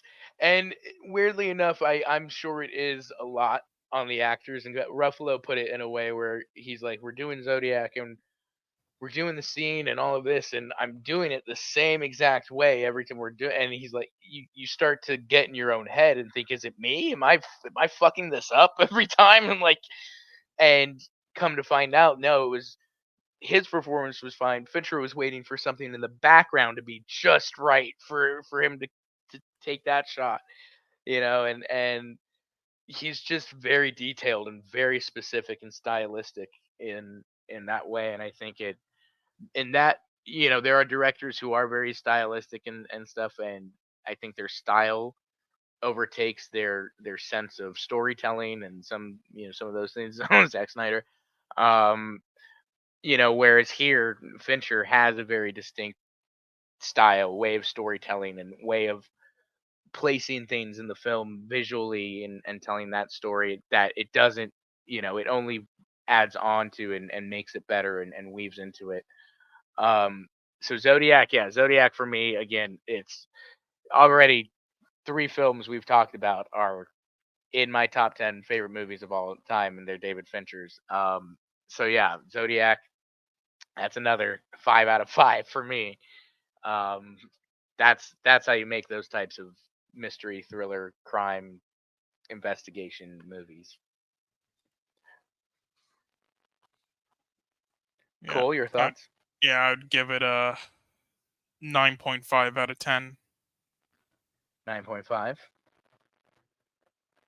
And then Paul. Yeah, it's a 9.5 for me too. Absolutely. Hell yeah. Hell yeah. Well, probably one of Fincher's quickest follow-ups in his filmography. Right after Zodiac in 2007, he followed that up with 2008's The Curious Case of Benjamin Button. Yeah. Which I particularly love this film, but I've done a lot of talking. So Cole, what do you think of The Curious Case of Yeah, Benjamin Button? this is a film where, it's like it depends on the day for me at this point. Like I'm still don't know like fully where I stand with it yet at the moment. Like there's some days where I absolutely adore the style and everything of this film, and I don't get a lot of people with like what they're saying. At other points, like get it, yeah, and I'm just like, yeah, it is kind of like one of his weaker films, but yeah, I still think it's a great film. This is just one that I think m- people appreciate it more over time, with understanding many of the messages instead of just immaturely writing it off as just like a Forrest Gump clone and total Oscar bait. Mhm. Like it seems to be a trend a lot these days with people and films, especially any with just like society messages. Sure. The same non subtle repetitive stuff by them and social media, but anyway, it's been like I know that it also took just as a fun fact, it took like 5 hours each day to complete the makeup Mhm. before they could film. Yep. But yeah, they did a great job with that, and they did a great job as well as just like looking over the time periods and history too, of just like finding many fascinating like characters and occurrences and other things that actually happened for real that they then just implemented into Right. this film and story to build upon this fantasy world while still feeling real, obviously, and with all the the real time period and everything.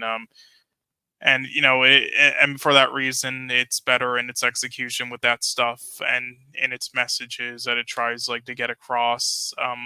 With all the side characters, and I think Forrest Gump does, where it just feels like American sponsorships or like those fake commercials, like Right. Lotto 649 things. But yeah, yeah, I quite enjoyed it, and yeah, the visuals are obviously great, the acting's obviously great, and yeah, it's just a pretty fascinating just story that I do. It's enjoyable. I do find get into it a lot, find it fascinating. I know like the I read on IMDb like the so I'll just like I'll actually just like read off of it here. Like the hummingbird is the only bird in the world that can fly backwards. Hurricanes Yeah. spin counterclockwise in the northern hemisphere and clockwise in the southern hemisphere. These, among other backward motifs involving clocks and so on, tie in with the major thematic elements Time. related to Yeah. to Yeah. his It's life. So yeah, absolutely. There's again a lot of detail in that movie. Paul, what do you yeah. think of the Curious Case of Benjamin Button? Look, if we're going to talk about directing here, which is what we're here for, talk about David Fincher's directing, there's nothing overly wrong with this film, directing wise. It's it's simply shot. It's it's not. There's nothing offensive about like the cinematography or any of these things. But I do think it's his. For me personally, I'm not a big fan of this film. Mhm. I just the genre is not something that connects with me personally, and it's just a really weird film, like which I think is its intent, obviously, but yeah, it just didn't really connect with me in any huge way. It's not one of my favorite movies that I've ever watched. Certainly not one of my favorite Fincher films. But again, it's not like offensive. Right. It's just a feel good movie, and I do agree to a degree. It is Oscar bait. It is similar to Forrest Gump in a lot of ways, and it's hard not to draw those parallels between that movie and this one. But it does stand alone as its own individual thing. Um, Yeah, I feel like it's trying to be a feel-good movie, so you walk out thinking, like trying to be a thinking people's movie, but it's not. There's not much to think about when you leave the cinema after watching this film. Um, Ooh, whoa. yeah, so Oh, hey. yeah. And As a here's person where the who disputes Yeah, start, yeah. people. As a person who as a person who likes thinking movies like Blade Runner, which questions whether machines can have a soul, etc. Right? This movie doesn't really make me think about the human condition. It's just a dude aging backwards, and it's like okay, like cool. Yeah, there's nothing I mean, offensive about the acting or I anything. I don't just think know. the story is not really interesting to me. I don't know. I think it gives you like a new perspective on like the film, on like realizing a lot of things, about yourself and just humanity and emotions there that I think it does do a good job with, just Well, by yeah, giving that perspective. It's similar to Everything Everywhere All at Once, where like, on the surface it just seems like a basic thing, but that's like the point of it, where it's like you're like with the character, and with like a lot of people these days, just like depressed and dreading things, and just like thinking there's no hope, and then realizing just like how simple the answers is, just like right in your face. So I well, think yeah, that's like part of it. and who knows, Paul? Maybe after your I give my thoughts, you'll want to go give it a rewatch. I mean, look, for me, I think this film is highly underrated under Fincher's filmography. I think this probably since Aliens 3, this is probably like the biggest budgeted film he had worked on. A lot of, kind of big set pieces and stuff going on in this movie. Obviously, the de aging. We can credit Fincher with being one of the first to, I think, do de aging. Listen, Pitt looks beautiful in this movie when he's 20, in his 20s, or supposed to be in his 20s in those scenes, and it's immaculate. But no, I think this is the epic story of life that I think I want made, or I want to see and stuff. It's got that fantastical element of, yeah, man aging in reverse, but I think it just hits all of the notes of humanity, and like it very much affected me. I have been taking care of my grandma for a long time. He sees all of these people aging reverse, these people that he loves and cares about, and are major parts of his life, pass on, loves, romances, parents, friends. And it's heartbreaking, it's devastating, and it's like, again, it's like watching a child grow up, but in reverse. He's having to deal with all of these losses and things, in a very unique way, because he's, again, aging in reverse. I love the love stories that are told in there with Tilda Swinton and with Kate Blanchett. Um, I love the story with his relationship with his adoptive mother, played by Taraji P Henson. A lot of just phenomenal performances in the movie. I do think it's one of Brad Pitt's best performances that he's ever given. It's just a very emotional, but it is a very different David Fincher movie. Again, it's not your typical David Fincher movie that's leaning on thrills or twists or these types of things. It's like I said, it's this epic story of life and its losses and its heartbreaks and the beauty of it, and and time. Also, time is the main theme of it.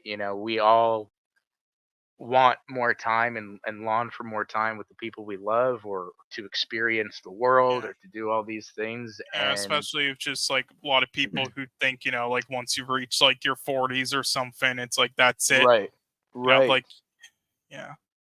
Yeah, yeah, absolutely. Or like I said, the time of throughout it, it's he's constantly losing the people he loves, longing to have spent more time with them, like his mother, or some of the loves that he encounters throughout.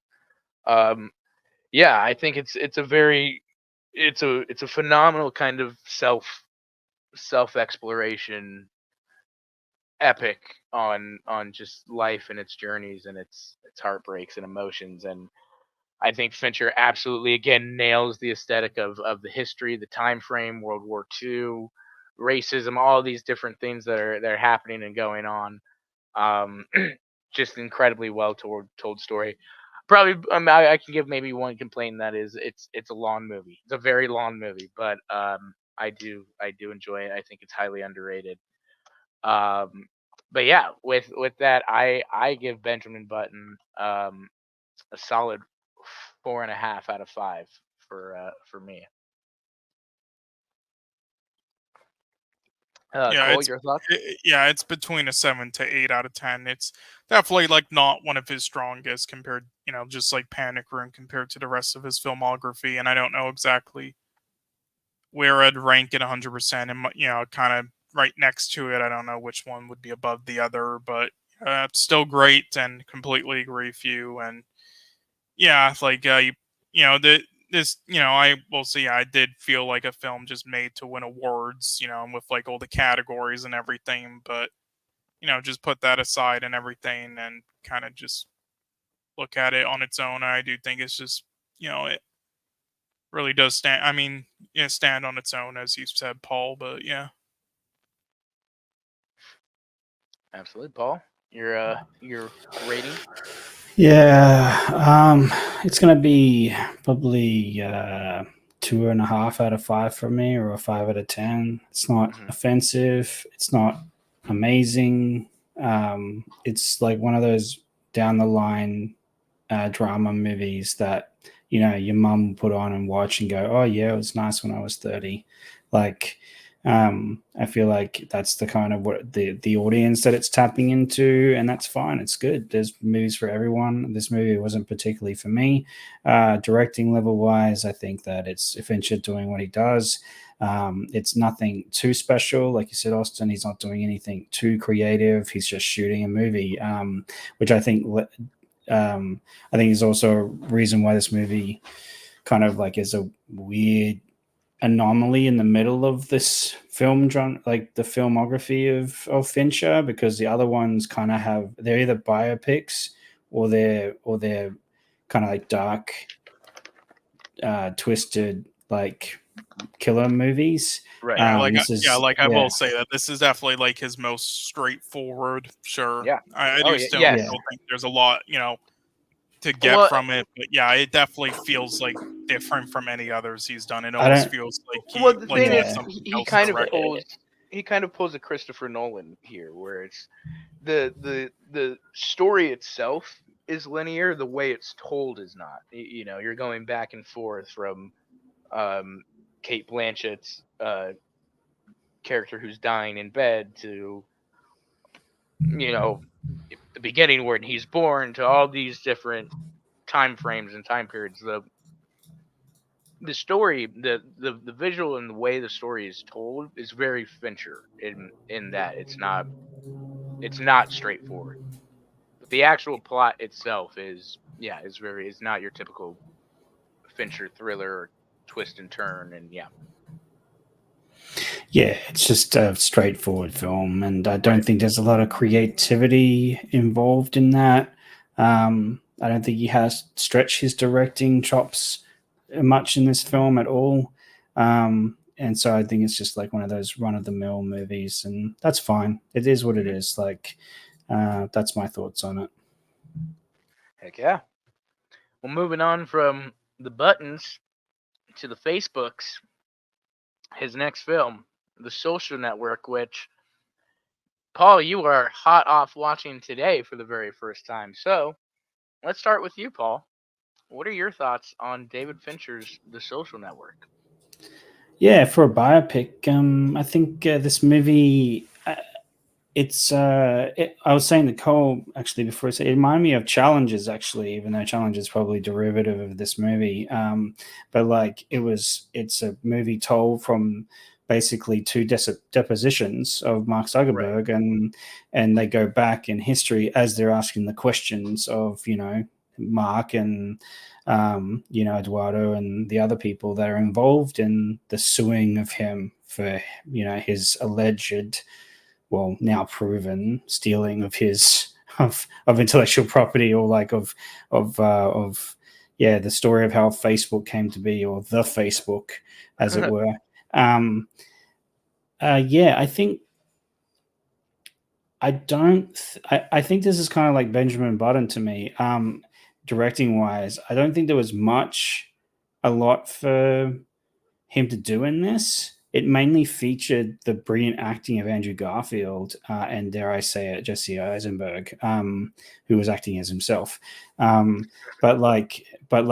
even Justin Timberlake was kind of acting like himself. I don't think it was kind of a straightforward story. Like, the only kind of trickiness in the story, I guess, was like bringing in the shots after they ask particular questions in the disposition that's being filmed. So I don't think there's not a lot going on. I tried to, when I was watching the movie, I was trying to hear the score out and see if there was like a lot going on. And like, while there is a lot sort of where they do this, there's not really much tension building in this film. It's kind of straight shooting. It's like, okay, this event happened, then this event happened, which preceded this event, and then this event followed. It's like very straightforward. So as a director, I feel like, again, he didn't really have to grow much to do this film. There's not a lot of like nuance to have in shooting a deposition, if you know what I mean. Like, there's not enough lot of nuance to be had in shooting these actors playing these real people, that we can kind of go and look at, when they were younger. We can look at videos of them when they were younger and kind of judge off whether the actors are doing their job. And I guess that's hard with a biopic, is that you can't really do a lot of brilliance in it because it's based in the real world.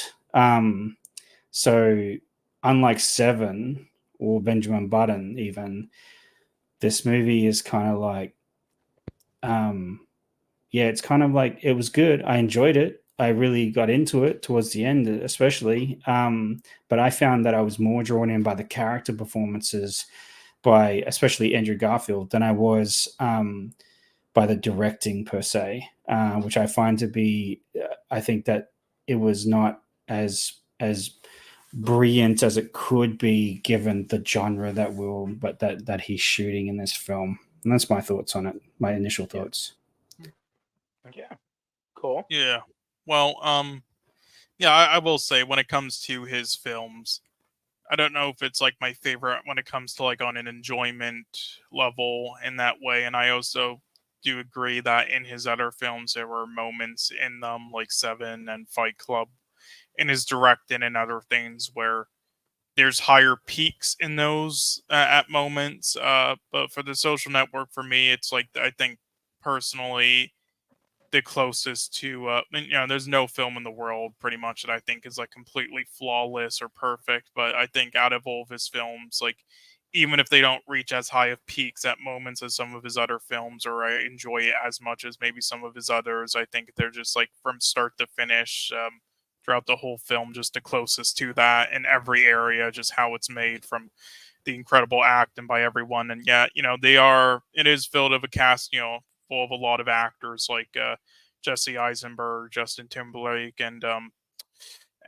Armie Hammer, who, people have described as playing themselves in a lot of films, and I do agree. But kind of similar to other actors who are in those situations, like the big example I would say is Aquafina in The Farewell. I would say David Fincher found the perfect film for their acting chops, and the type of acting they usually play in every film, though, that like perfectly fits the characters in this, like, to a T. And just everything else, how it's shot, and the music is just, again, all incredible. The editing, all the technical aspects, just like no flaws throughout them. The intro, I feel like, could have been a bit better, maybe, just compared to some of his others. Just like the text intro thing, I wanted more creativity there. But that's but yeah, I mean, this is also just like, was something pretty new at the time. This was like really the first film that kind of aced like this certain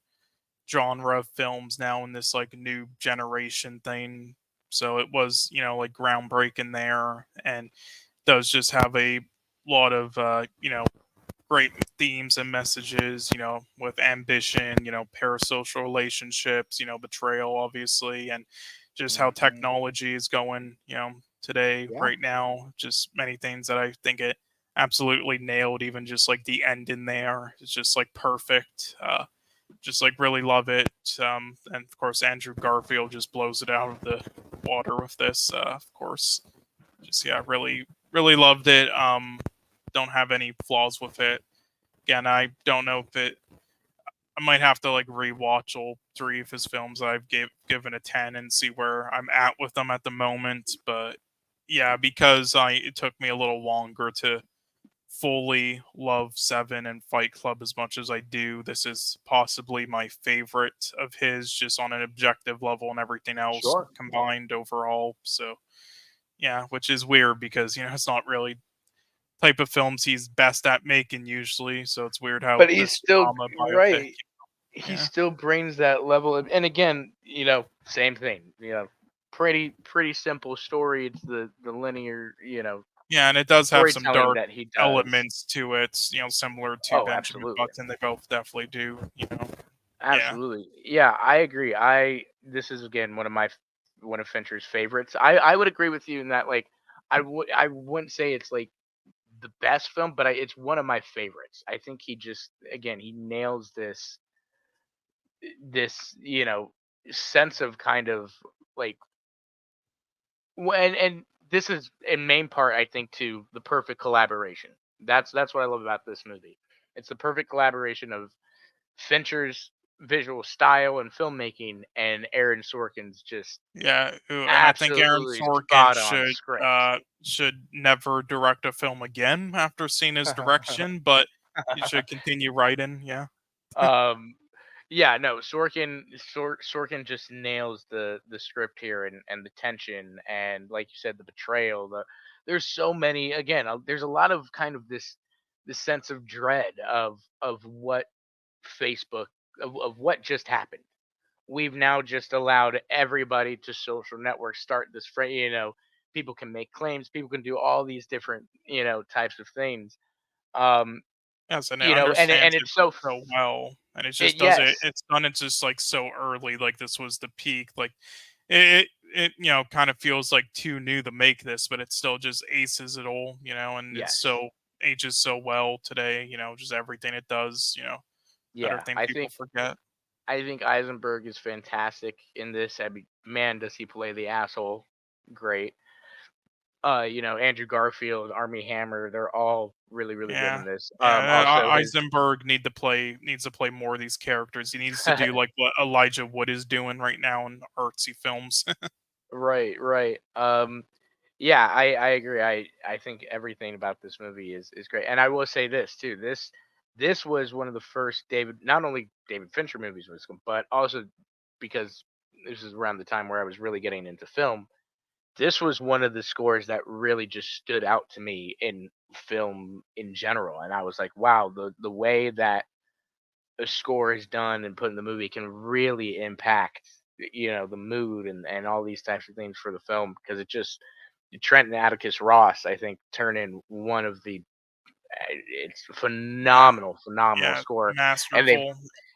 they've continued to turn in some of the best scores Yeah. since then. Incredible. The guy from 9 Inch Nails is just making the Oh best my, movie scores. Who would have yeah, thought? amazing, amazing. Well, it's funny because I've always said too, I thought, that heavy metal and that type of stuff has a very cinematic Oh quality yeah, to for it, with sure. the Yeah, use of yeah. It's just violins and all it's these just things. interesting, but yeah, I Yeah, mean, always loved 9 Inch Nails and stuff. And I saw same. that band album movie they did that was lost for Yeah, ages. Oh, it was incredible. Yeah, but yeah. sick, No, but incredible. I agree. I love him. I think, I don't know if that was their first score that they had done, but it was what I know it was like, what really, like, after that movie, it was like people were like, Trent and Atticus Ross. We want them to score a movie. Yeah, yeah. And Um. anything they score, I'll pretty much watch. There's Oh yeah. only like one. Yeah, I believe there's only like one score that specifically they've done that I'm just like no with even the ones that even the films that like I don't like too much, like Empire of Light and others and the Right. Ninja Turtles movie. I still really like the scores in them. There's just one specifically though that I don't that they've done so far, and it's the Bird Box one. But other than that, Oh yeah. I yeah, forgot. I didn't and I, know they did Bird Box. yeah, and I believe it was like pretty much their first the first one they did. But yeah, Yeah, no, I absolutely love their score there. Loved it. Again, this is I think one of my favorites to watch because, like I said, it's just the perfect collaboration between Fincher, Sorkin, and Trent Atticus Ross. It is just yeah, it's enthralling and it's very interesting to watch it mhm, how it played out yeah, and everything in a very kind of small scale way, and now how it's this very big scale thing. Sorkin has literally both Sorkin and Fincher have talked about a sequel to this film that focuses on the when they called Zuckerberg to the Senate for questioning, um, and all that type of stuff. So it's definitely a very, at the time it was nobody I think knew or realized just how big that story really was, and it's told in such a great way. But yeah, I love The Social Network. I give it a 4.5 out of 5 for me. Cole, yeah. For what me, are you feeling? yeah, for me, this is 10 out of 10. Yeah, just incredible. And it's funny how he made that challengers comparison because I'm pretty sure they also did the score for that. But They yeah, did. Yes, they did do the score for Challengers. Yes. Paul, your final ranking for The Social Network. Yes. So, unlike Challenges, this movie I'll give 4.5 out of 5 for. So I Nice. really enjoyed it, despite how I said that it was like Fincher just resting on his laurels. I think it wasn't that hard to direct this film because, again, you're just pointing at people who know how to act and have read the script and are emoting what they're emoting, especially Andrew Garfield, who is phenomenal in Yeah. this film. Yeah, I think this movie, I thoroughly enjoyed it. I thoroughly enjoyed the filmmaking of this film. I agree with Cole about the start of it. With I thought it was very atypical to start off with the coding and the the typing on screen stuff. Yeah. But it got better from there, and really Jesse leans into his manic crazy acting, and it works for Zuck, I guess. Yeah, so it's a 4.5 out of 5 for me. Heck yeah. Yeah, I do love me some Social Network. Moving on from The Social Network, another one of my David Fincher favorites, and I think is underrated, The Girl with the Dragon Tattoo. Um, there are a lot of things I love about this movie, from the opening credits to the performances. Daniel Craig and Rooney Mara are just, I, they're phenomenal here in this film. This film definitely reminds me a lot more, harkens back to, kind of Seven and that type of, um, storytelling, Seven and Zodiac and feel mood. Very, Fincher going back to his roots, kind of after a departure with The Curious Case and Social Network. But this one for me was just like, what I loved about it is it was those movies times 10. The violence and action in this is more, and I love the way that he films an action sequence and a fight sequence in this movie, compared to something like Fight Club or like a lot more like this really intense, gritty, shaky cam and all these other things. The mystery twist and turn element is back. Now this is famously based off a book, The Girl with the Dragon Tattoo, and so there was some hopes in making it an IP. Unfortunately, it didn't do very well at the box office, but for the most part, I think it's a return to form for Fincher, and again, this genre just proves that he is the master of this kind of dark, moody crime thriller genre. The film definitely deals with some really intense topics of like sexual violence and those types of things, and has some really interesting uh characters and oh my gosh, what's that actor's name that he passed away now that he pays the main guy in it, Christopher Plummer. um so yeah, again, I absolutely love this movie and just this is probably one of Fincher's darkest. I think even compared to Seven and Zodiac, this one really, because some of the subject matter and some of those things, it's a dark fucking movie. Boy, do I love it. Cole, what do you think of The Girl with the Dragon Tattoo? Yes, this was the I believe outside of obviously Mank and the Killer, like the most recent ones. I believe this one, was in the latest I got to with watching. I Mm. believe, I was a little late on it. I did see it in theaters in around like 2016 or 2017 when they re-released it, and I'm glad I did because this was a lot better than I expected. I went into it, expecting something like Panic Room, sort of, which is great, but not something, maybe like on the level of like Gone Girl or something. But Right. I thought it then kind of was after I saw it. It was pretty excellent. Just really loved it, and all the just the mystery of it, and the dark aspects, and the romance plots, and just everything else. It just is all just mixed and combined in perfectly. And I did see the international, the foreign language versions of it as well, with Naomi Rapace or whatever her or the actress's name Oh is. And yes, yes, yeah. so those were good too. But this is incredible though. And this doesn't have any like huge twists that I didn't see coming or anything, as it Sure. did for me with like Fight Club, Seven, The Game, and others. But it's just excellently made in every area and so entertaining. I just love its entire style. The acting and cast was just it was perfectly cast for me, especially Rooney Mara. And it Mhm. was also nice to see Andy Signor have a cameo in it. Right, Paul? I mean, what did you think about this, Paul? uh, Listen, I think this is actually an underrated film. Really? I think that this is back to what he does best, which is I agree. I agree with Austin. It is visceral. It is violent. It is compelling. It is mysterious. It is told with a all-started cast of characters. I mean, we've got Christopher Plummer in here and Stellan Mhm. Skarsgård, like especially the end with Stellan Skarsgård. But Robin Wright is even in here, which he later Yeah. goes on to direct in House of Cards. Jolie Richardson as well, and then Daniel Craig and Rooney Mara. I did watch the international version, foreign language version of this film, just so we all know. I've not watched the English version. I watched the foreign language version, which is originally what it's supposed to be, and it is brilliant from start to finish. The storytelling, the mystery, the unraveling of the plot. I think the music and the score lend itself to it again. It's brilliantly written, but at the same time, the screenplay. I haven't read the book, but from what I know, the screenplay reflects a lot of the key plot points of the book, as far as I am aware.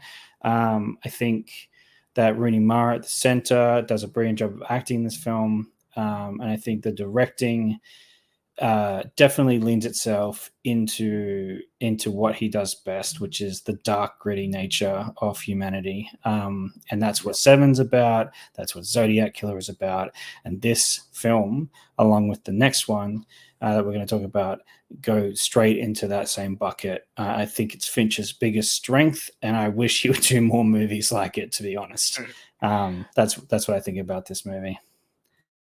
Yeah, I agree. Well, Fincher has famously said that he believes people like seeing fucked up things, which is why he makes fucked up things. He said Um, people are sickos, and that's the people, yeah, that's the what would he say, the foundation of my films. yes, and he's not wrong. Yeah. He is not wrong.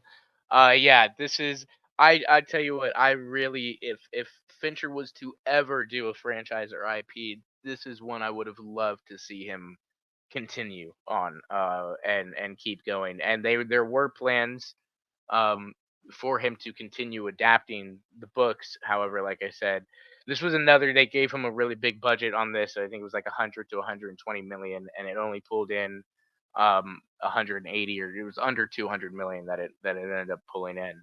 So the studio Sony decided to not move forward with plans for the David Fincher sequel, and instead later gave us a shit reboot. So that's great. Thanks, Sony. But yeah, I really enjoy this film. Again, like we talked about, it's just, this is everything Fincher does best. The moodiness, the creepiness, I absolutely love it. This was a fun break too for Daniel Craig, in his James Bond era, because that's pretty much all he did during that.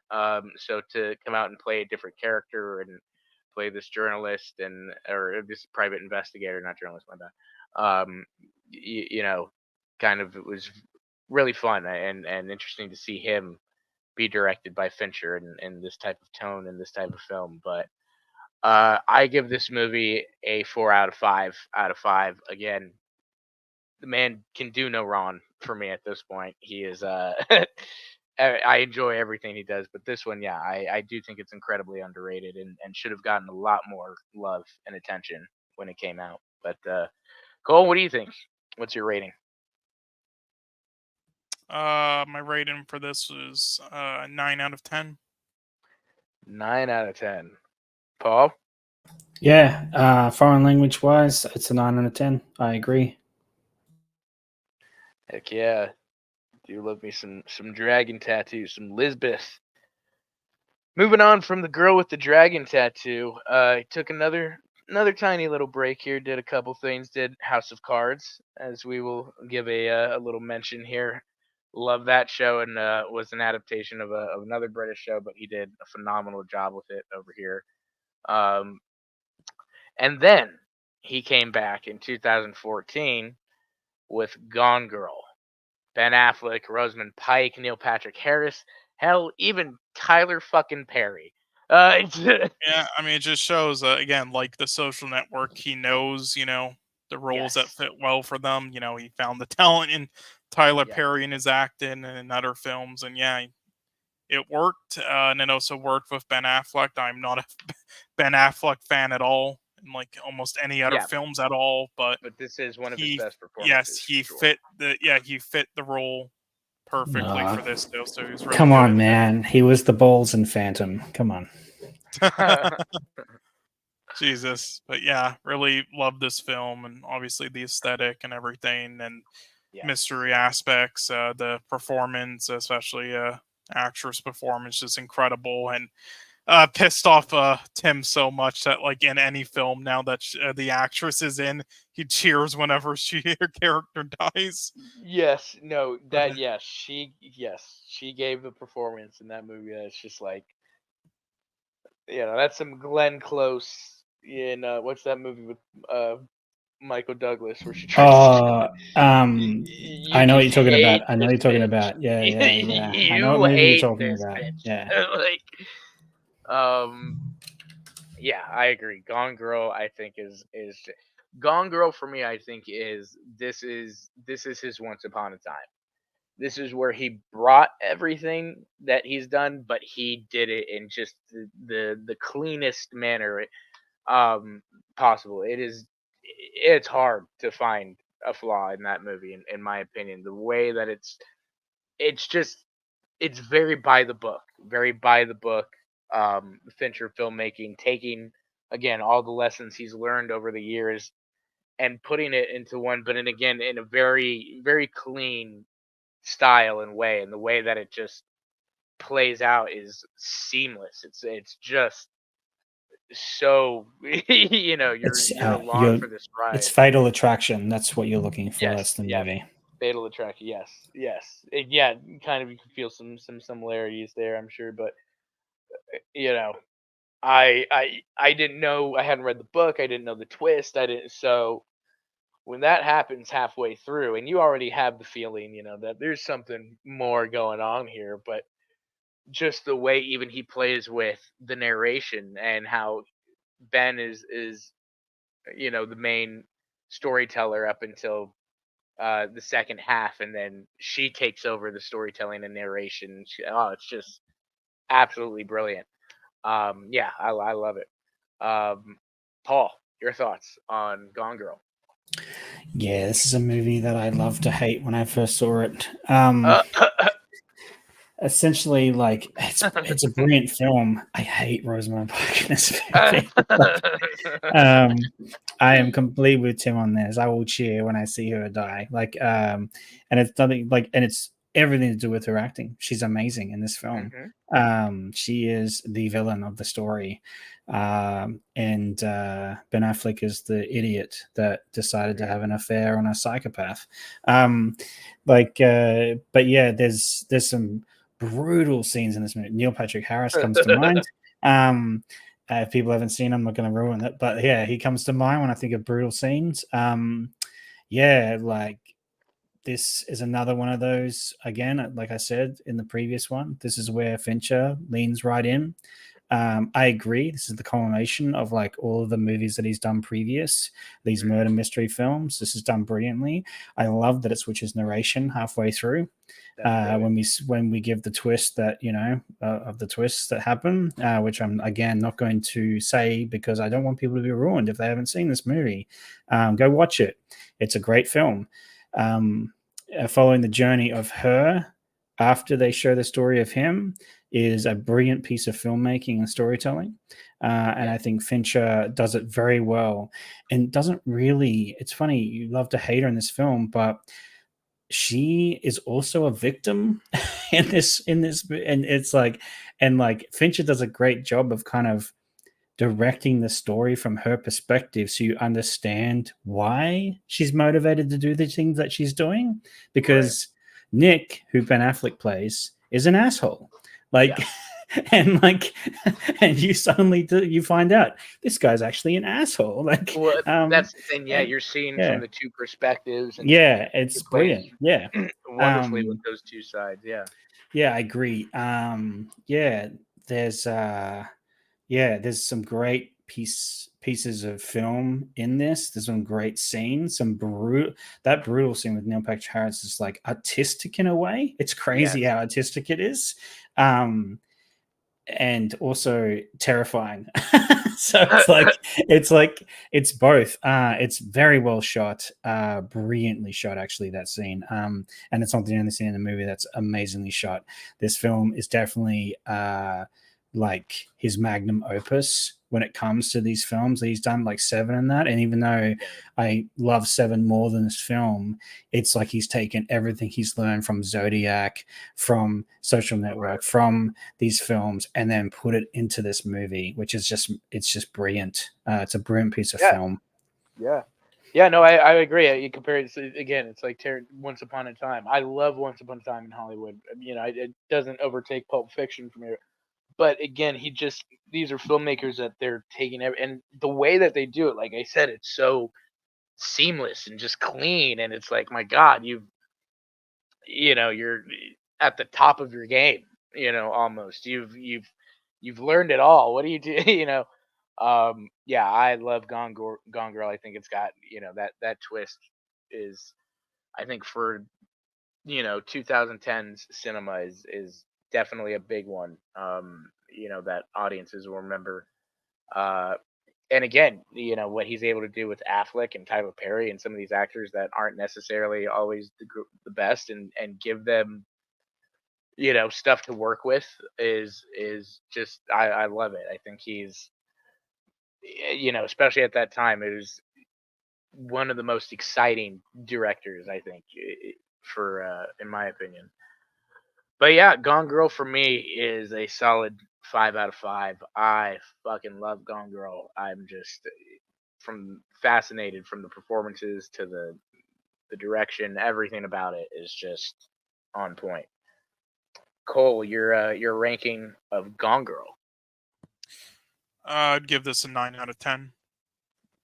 Hell yeah. Paul, what about you? Yeah, it's a 9.5 out of 10 for me. This is almost a perfect film.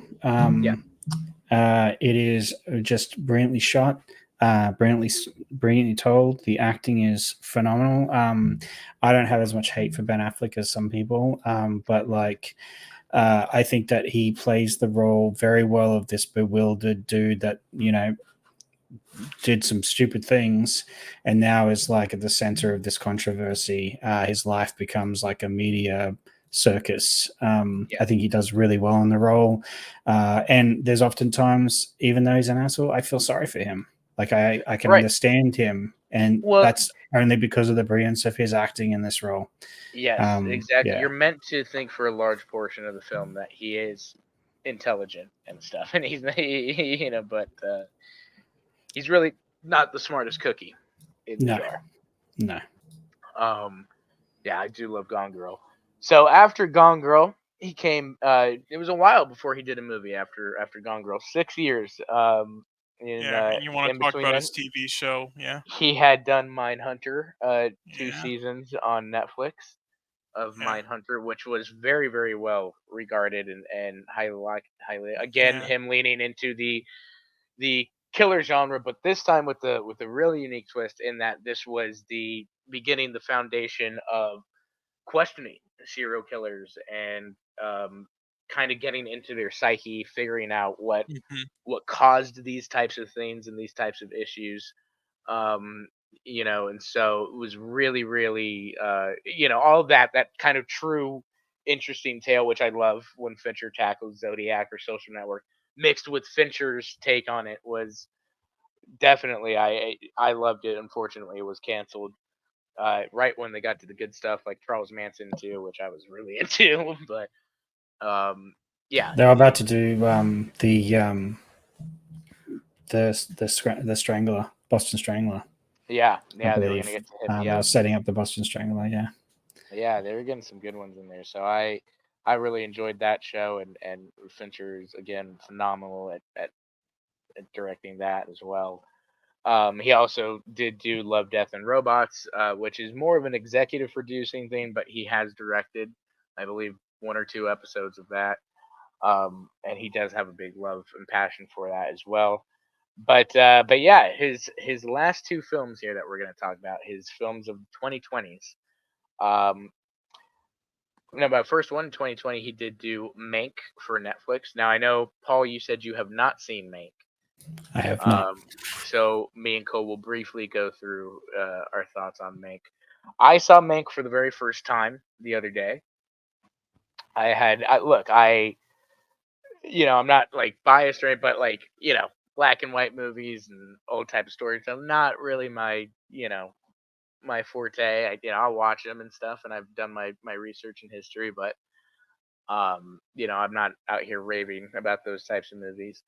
Uh, However, this one I thought was really, really, really, really well done, and that just like incredibly entertaining from the story, of writing Citizen Kane, Mankiewicz, as well as just the time. Kind of reminded me a little bit of Oppenheimer and some of the things that's going on about the politics of the time, what's happening in Hollywood with socialism and communism and all these different things, as well as the transition to talking movies, which I always find very interesting, as far as the history of that.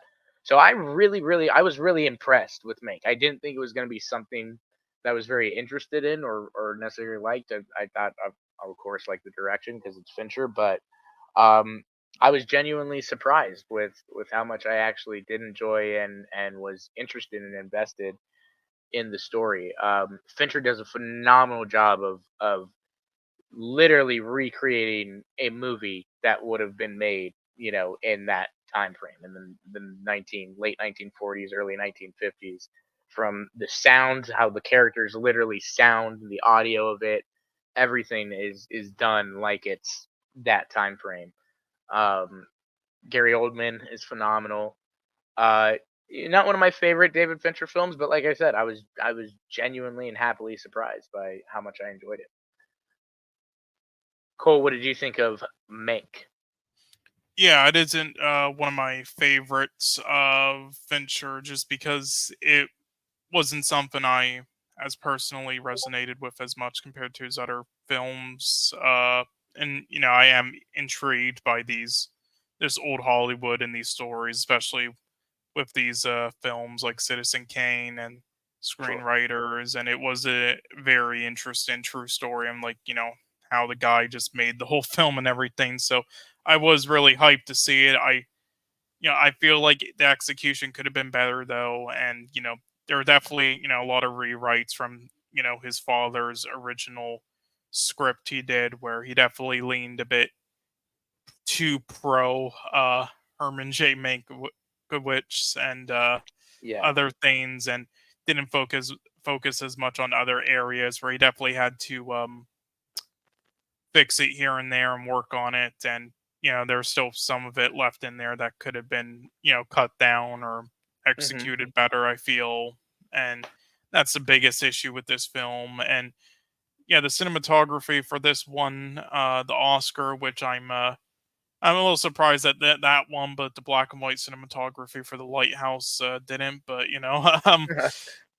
yeah, I mean, it was good. It felt a little too digital at points. I know that's David Fincher's thing, and I also, I get what he Yes. was going for with it. But there were a few moments where I was a little iffy with it, but then other moments where it was gorgeous, especially at the voting party and everything, and with the Right. stylistic visuals, and other things that I did like, and with the scene transitions and editing. Like there was definitely good lighting and other technical things here is really well made, and the performances were good, for sure. Not like the best Gary Oldman performance or anything by anyone else, but they're still yeah, very good in this. And yeah, very intriguing. It is a great film. Like I would say, objectively, it is better than possibly some of his other films, maybe like a Panic Room and everything, which is how it's made and such. So I'd Right. probably put it higher up there than others. But I agree. yeah, it's out of all of his films, though, it's the one where I would not return to. Yeah, It would probably be can last. rewatch it. Yeah, Yeah.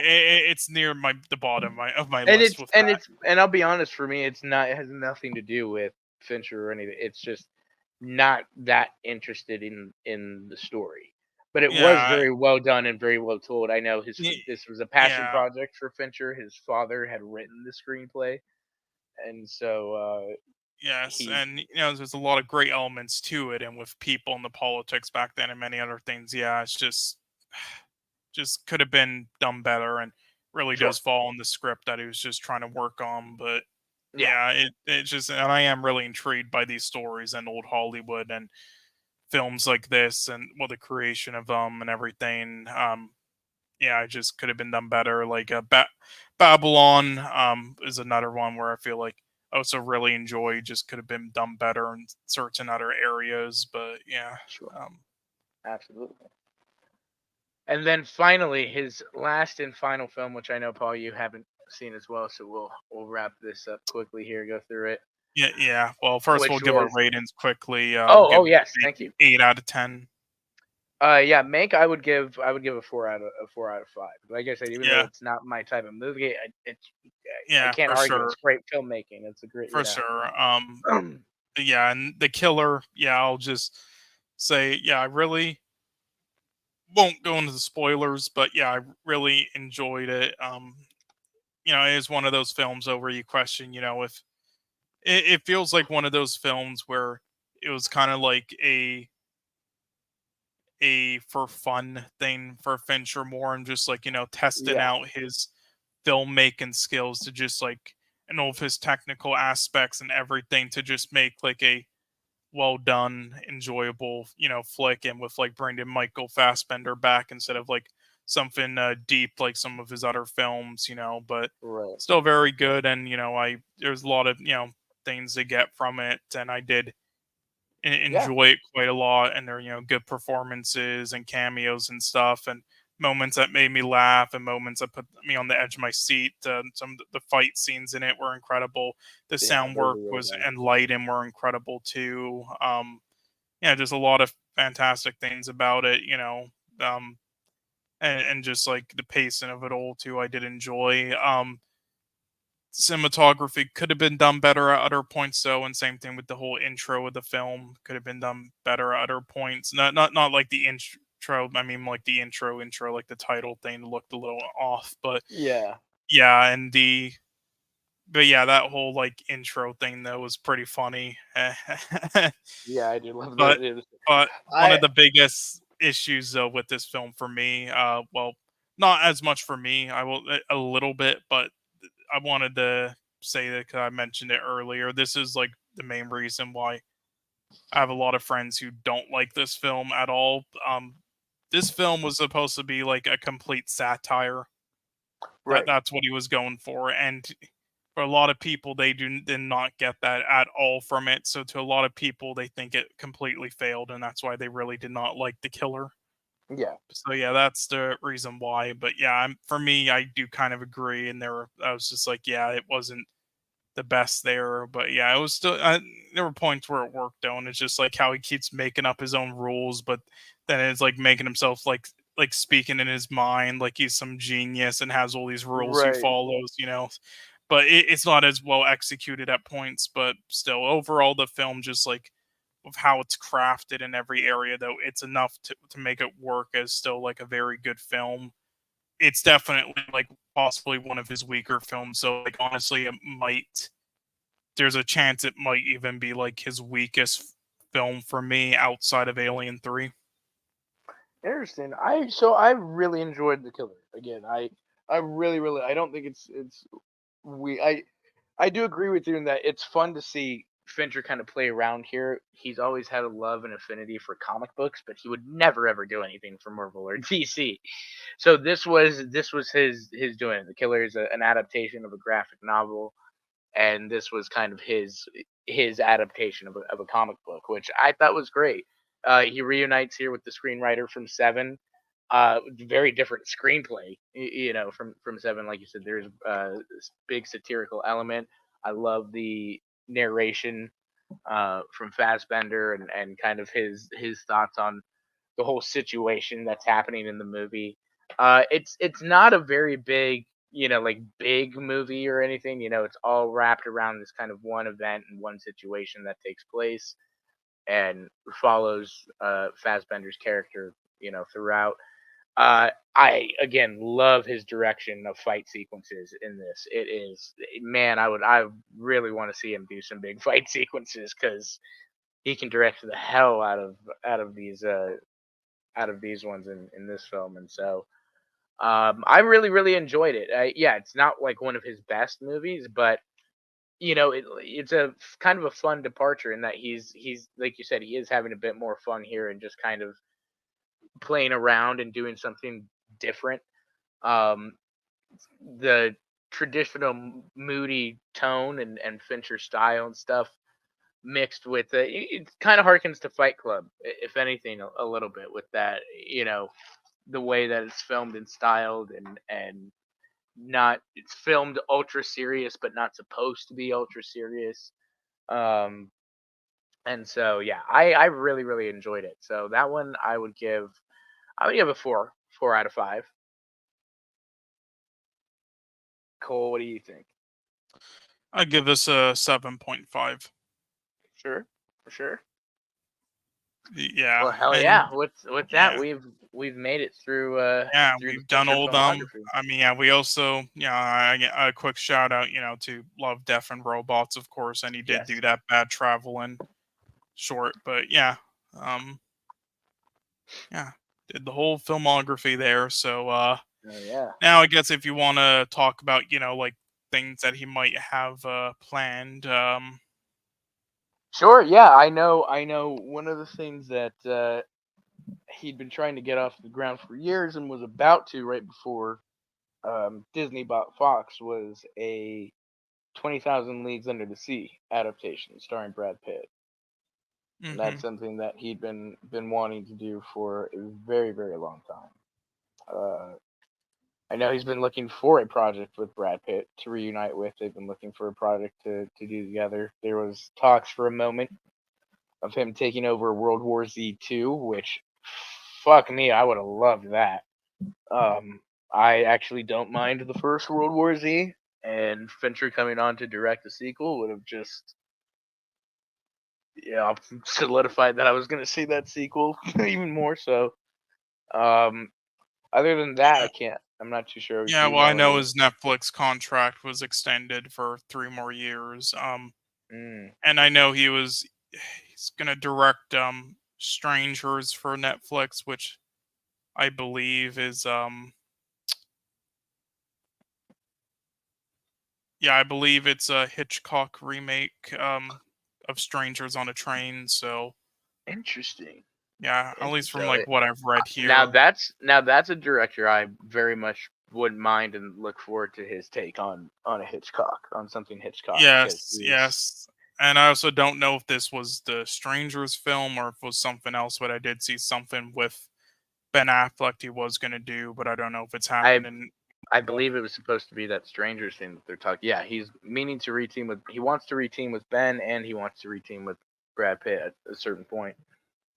Um, yeah, that sounds great. I know he's right before the screenwriter just died a couple weeks ago, but he was working with the original screenwriter of Chinatown on a Netflix prequel series that Fincher would have been directing and been involved in. Hmm. So yeah, no, he's definitely. I really would one day like to see him obviously take on like a bigger, go back to take on something bigger budget and blockbuster like World War Z or something like that, and see his influence on a big blockbuster and that type of thing. Because as long Yeah, as like the his Civil studio War. doesn't, yeah, as long as the studio doesn't fuck him over, I think he could make an Yeah. absolutely phenomenal blockbuster. I mean, what about you, Paul? What do you want him to do next, like genre wise and everything? Um, it would be nice to see him throw back to something from the 90s. I think it would be nice to see a genre from the 90s come back, resurface. Maybe a good murder mystery would be good. I trust him to bring back the sex thriller, like Basic Instinct, and He could probably do that, I reckon. Yeah, he could probably do that. Yeah, I think, but yeah, I'd like him to do some sort of murder mystery thriller, maybe even something like The Game, something in that genre. Would be nice to see, like again at the cinema. Yeah, a sure. renaissance of movies that we don't really see anymore. Yeah, for sure. Well, anyway, so just yeah, I don't know if you guys have yours, but anyway, so just to put our rankings out there at the end here for the ratings. In order from top to bottom, for mine, it's The Social Network, 7, Fight Club, Zodiac, Gone Girl, The Girl with the Dragon Tattoo, The Game, Mank, Panic Room, Benjamin Button, The Killer, and then Alien 3. What about you, Austin? Yeah, with me, I go Fight Club is my number one. 7 is my number two. Zodiac, my number three. Social Network is number 5. Girl with the Dragon Tattoo, number 6. Gone Girl, number 7. Number 8, Benjamin Button. Number 9, Mank. Number 9, The Killer. Number 10, Mank. Um, number 11, Panic Room. And then Aliens 3. Yes. Yeah. What about you, Paul? I mean, unless you don't have really a ranking, you could just do your favorite 3 and then your worst.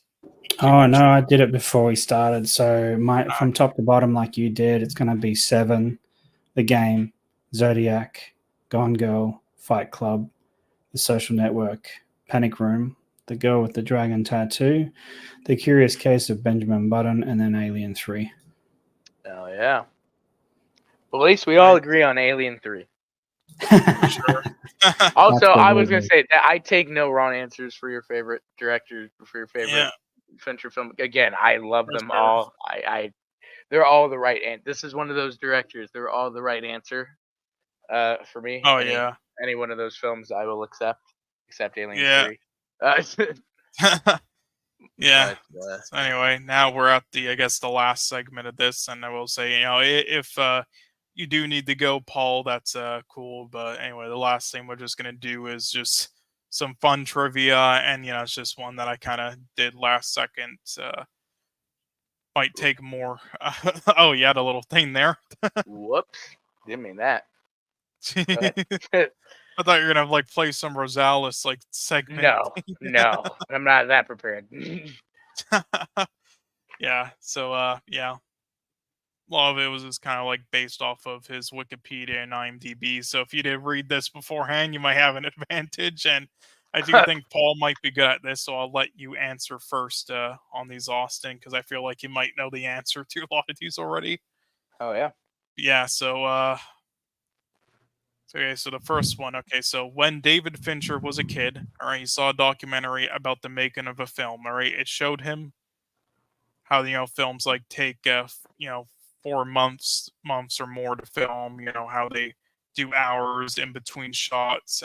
They hire stunt doubles and other crazy things to him they didn't realize prior to it about filmmaking, which made him call it the ultimate and coolest magic trick, and said to himself, there would never be anything that would be as interesting as that to do with the rest of my life, which basically began his love of filmmaking in his career. But what film was the making of documentary about? What film was it? All right, now A, The Sting, B, The French Connection, C, Rebel Without a Cause, D, Chinatown, E, Butch Cassidy and the Sundance Kid, F, Bonnie and Clyde, or G, Aguirre, The Wrath of God. And I'll type them out here for you just in case you forget. But yeah. Ooh. See, I was going to guess one straight off the bat when you started talking about the stuff. Yeah. Yeah, the movie came to my mind straight away. I want to say, so the movie that came to my mind was Chinatown, but I want to say The French Connection because that movie's fucking amazing. but yeah. I mean, what about you, Austin? Yeah, those are the two I was thinking. I'm gonna say Chinatown though. Okay, what about you? Yeah, I'm gonna go with my original thought and say Chinatown. Yeah. It was not Chinatown. And I would say it was also not The French Connection. It was Butch Cassidy. And the Sundance Kid. There you go. Yeah, okay. Yeah. Okay. I should have gone with a Western. That makes sense. He grew up in the age of Westerns. Yeah. Yeah. Okay, now in 7, all right, one of the crime scene sets was modeled off of a real crime scene and murder. Which one of the Deadly Sins crime scenes is that? All right, A, gluttony with the obese man. B, greed with the wealthy man. C, sloth with the drug dealer. D, lust with the prostitute. E, pride with the model. Or F, envy with the box. I'm going to say sloth. Mm-hmm. I'm gonna say pride. Okay, it is not sloth, and it is not pride. Ooh. It is gluttony. I knew it. I knew I should have gone with that. It was my gut. I was like, it's the only one that's accomplishable. Making someone eat themselves to death. Yeah. Yeah, well, I mean, it could be inspired. So yeah, I'm sure Yeah. pride is pretty, and the greed was another one. I was like, who hasn't wanted to kill a lawyer? It's yeah. Okay, now I'll do a true and false one next. True or false? Okay, true or false? David Fincher redid a long conversation scene with Jesse Eisenberg and Rooney Mara in The Social Network a total of 99 times. True or false? 100% true. I think that's true as well. Yeah, true. That's the easiest. Given what happened on Zodiac with a briefcase, with a piece of dialogue, with folders, I think with a piece of dialogue, you'd be even more obsessed. Yeah. Okay, so here's another one. True or false? Yeah, Ben Affleck delayed production on Gone Girl for 4 days because he refused to wear a New York's Yankees baseball cap. That is Ooh. 100% true. I'd say true as well. These people care a lot about baseball, so I'd say true. Yeah, it Fincher is was true. not And happy about you it. know what? You know what? Even if I didn't know, I would have guessed true anyway Yeah. because it's Ben Affleck. Yep. Well, it's a They person who doesn't like literally the Yankees. You either love the Yankees or Fincher you hate them.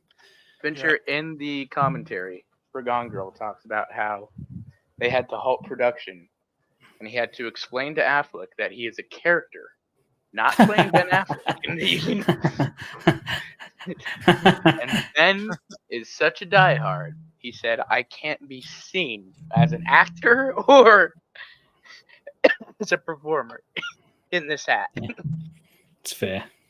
Yeah. Okay, so here's another one.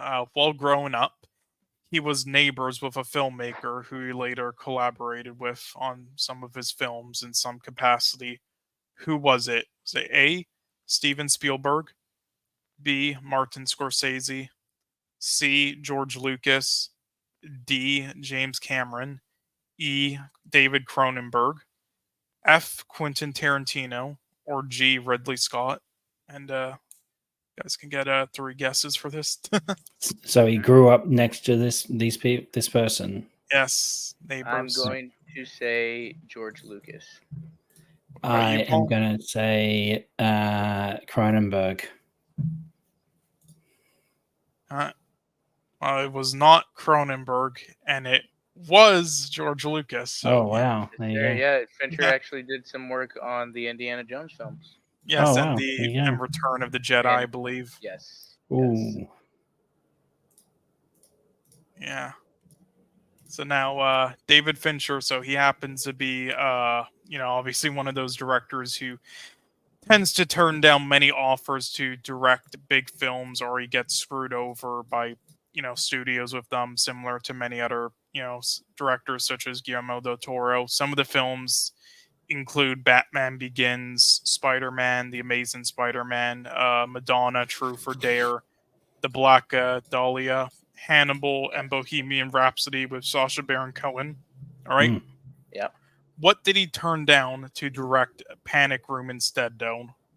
All right, and I'll read these out, but yeah, these have more than the others, so I'll post them here. But was it A, The Bourne Identity, B, Catch Me If You Can, C, Minority Report, D, the Solaris remake, E, Blade 2, F, The Count of Monte Cristo, G, Road to Perdition, or H, Confessions of a Dangerous Mind. And you guys both can get 2 guesses for this if you don't get it right the first time. I am going to say Blade 2. So Fincher turned down these movies to do Panic Room instead. Yeah, he did turn down one of these. He was good. Okay. Could have done. Yeah. I'm gonna say my 2 guesses. I'm gonna go Catch Me If You Can, and I'm gonna go Road to Perdition. Yeah. And what about your second guess, Austin? I'm going to say The Bourne Identity. Okay, well, Austin, you got both of yours wrong. Paul, you were right on your first. Catch Me If You Can. I knew it. Oh, as soon as wow. you said "Catch Me If You Can," I'm like, that sounds a Fincher project. He would Yeah. do that. Like someone would tap him to do that film because it's based on a true story, right? Yeah. It's based on a real person, so it's a biopic. And Yeah, it's just immediately I was like, yeah. I mean, I'm surprised Confessions of a Dangerous Mind wasn't one that stood out to you, though. Right. Well, yeah, that's true. But like, I was gonna because I didn't think he would do a sci-fi like Minority Report, and like Solaris is also a sci-fi. Blade 2 is a comic book film. Like, it's not really, it's kind of schlocky for him. Right. Like, but that was like, early in his career. I could see it. Biopic wise, Catch Me If You Can. Plus, that movie is so good. Anyway, keep going. Yeah. Okay, so true or false? All right. David Fincher was originally set to direct Mission Impossible 2, but dropped out.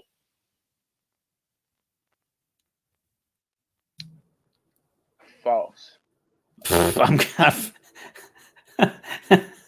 it's so ridiculous.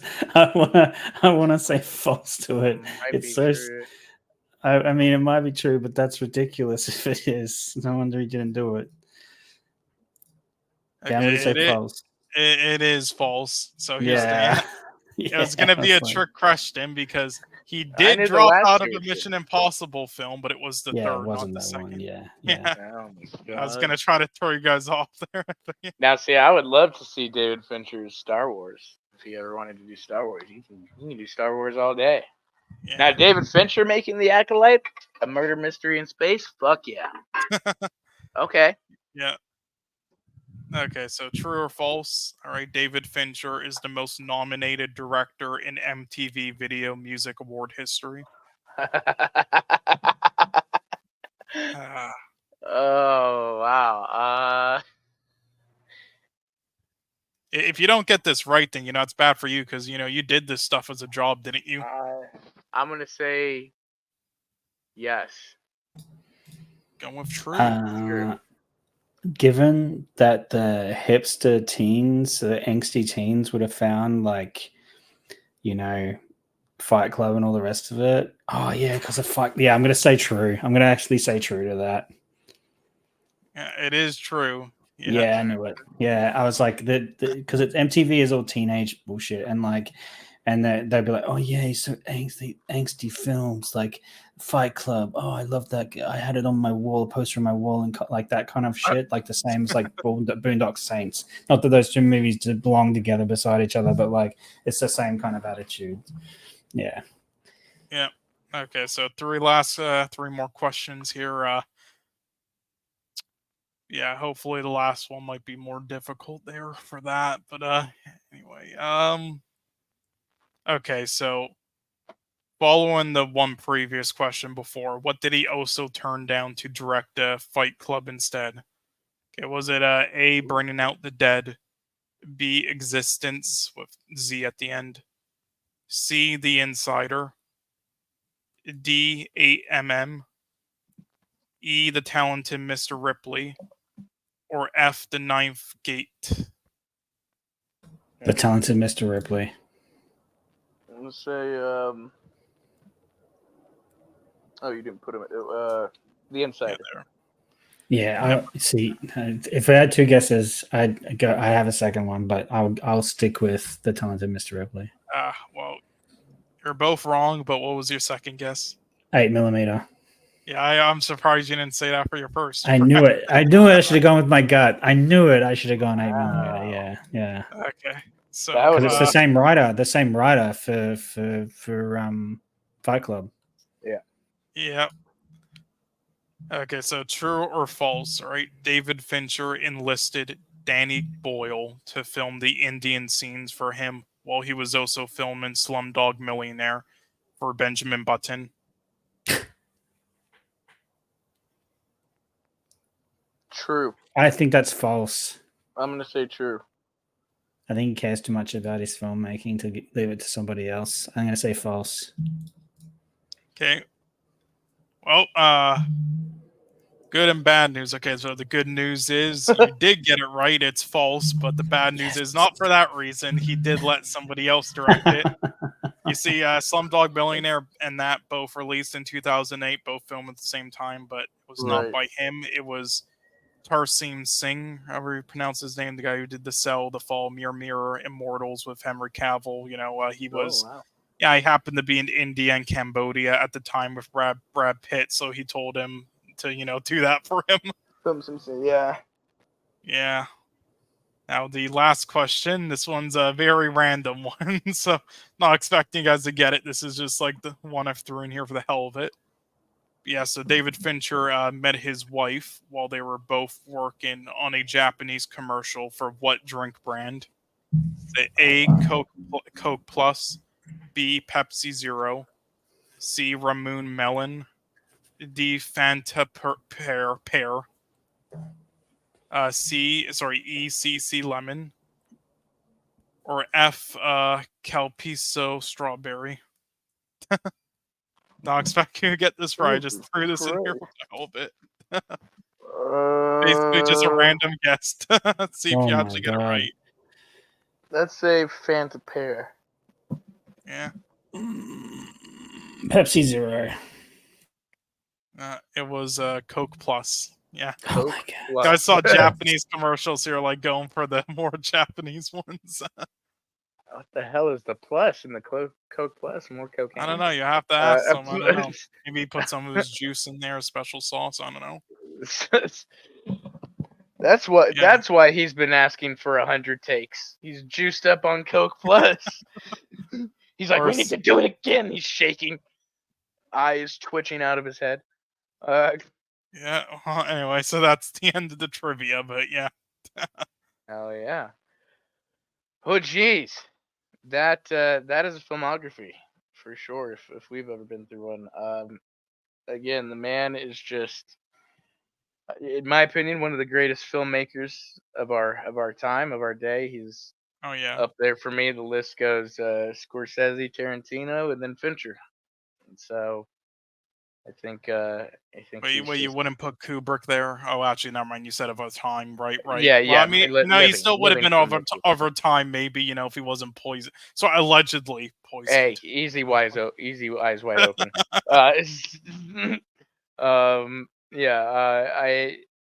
think he's one of the greatest living filmmakers, around, and he's a filmmaker that I legitimately get excited about when he has a new project or anything coming, because I know it's going to be of the highest quality, and that it's going to be great. So yeah, any final thoughts on David Fincher before we close out the show? Anybody? Not me, just amazing films. Yeah, Paul, yeah, he's great. He's a great filmmaker. You should check out his films if you haven't. Any of the ones that we've talked about today, definitely have a look and make your own list. Make your own favorites. But yeah, definitely start at the start, except for Alien 3. Start at the actual start, which is 7. And go through them. And if you like that kind of mystery murder sort of genre, then you're going to enjoy Fincher's films more often than not. Absolutely. Absolutely. Is there Paul, anything you want to shout out to, Paul? Yeah, you want to plug yourself? Tell the people where they can find you. You got anything? You can find me on Twitter under Glyndor. That's where you can find me. I might be doing a couple of projects the next couple of months after some events go by in my life. But yeah, I will be back online, I guess, new and improved, hopefully towards the end of the year. You might see these people on my channel, and not doing internet blood sports anymore. So everyone, you'll see me on Twitter most of the time, or on my Instagram, which is the same, Linda. Yeah. Heck yeah. We'll put the links in the description below. Again, thank you to everybody who tuned in to watch across all platforms, not just here on YouTube, but thank you for those listening to the podcast audio format as well. And if you do have a chance, come on over to the YouTube, check out the video, and go ahead and give the show a like and subscribe on there, because it really does help with all the fun algorithm things that come with podcasting and doing shows like this. So again, thank you everybody for watching, for tuning in.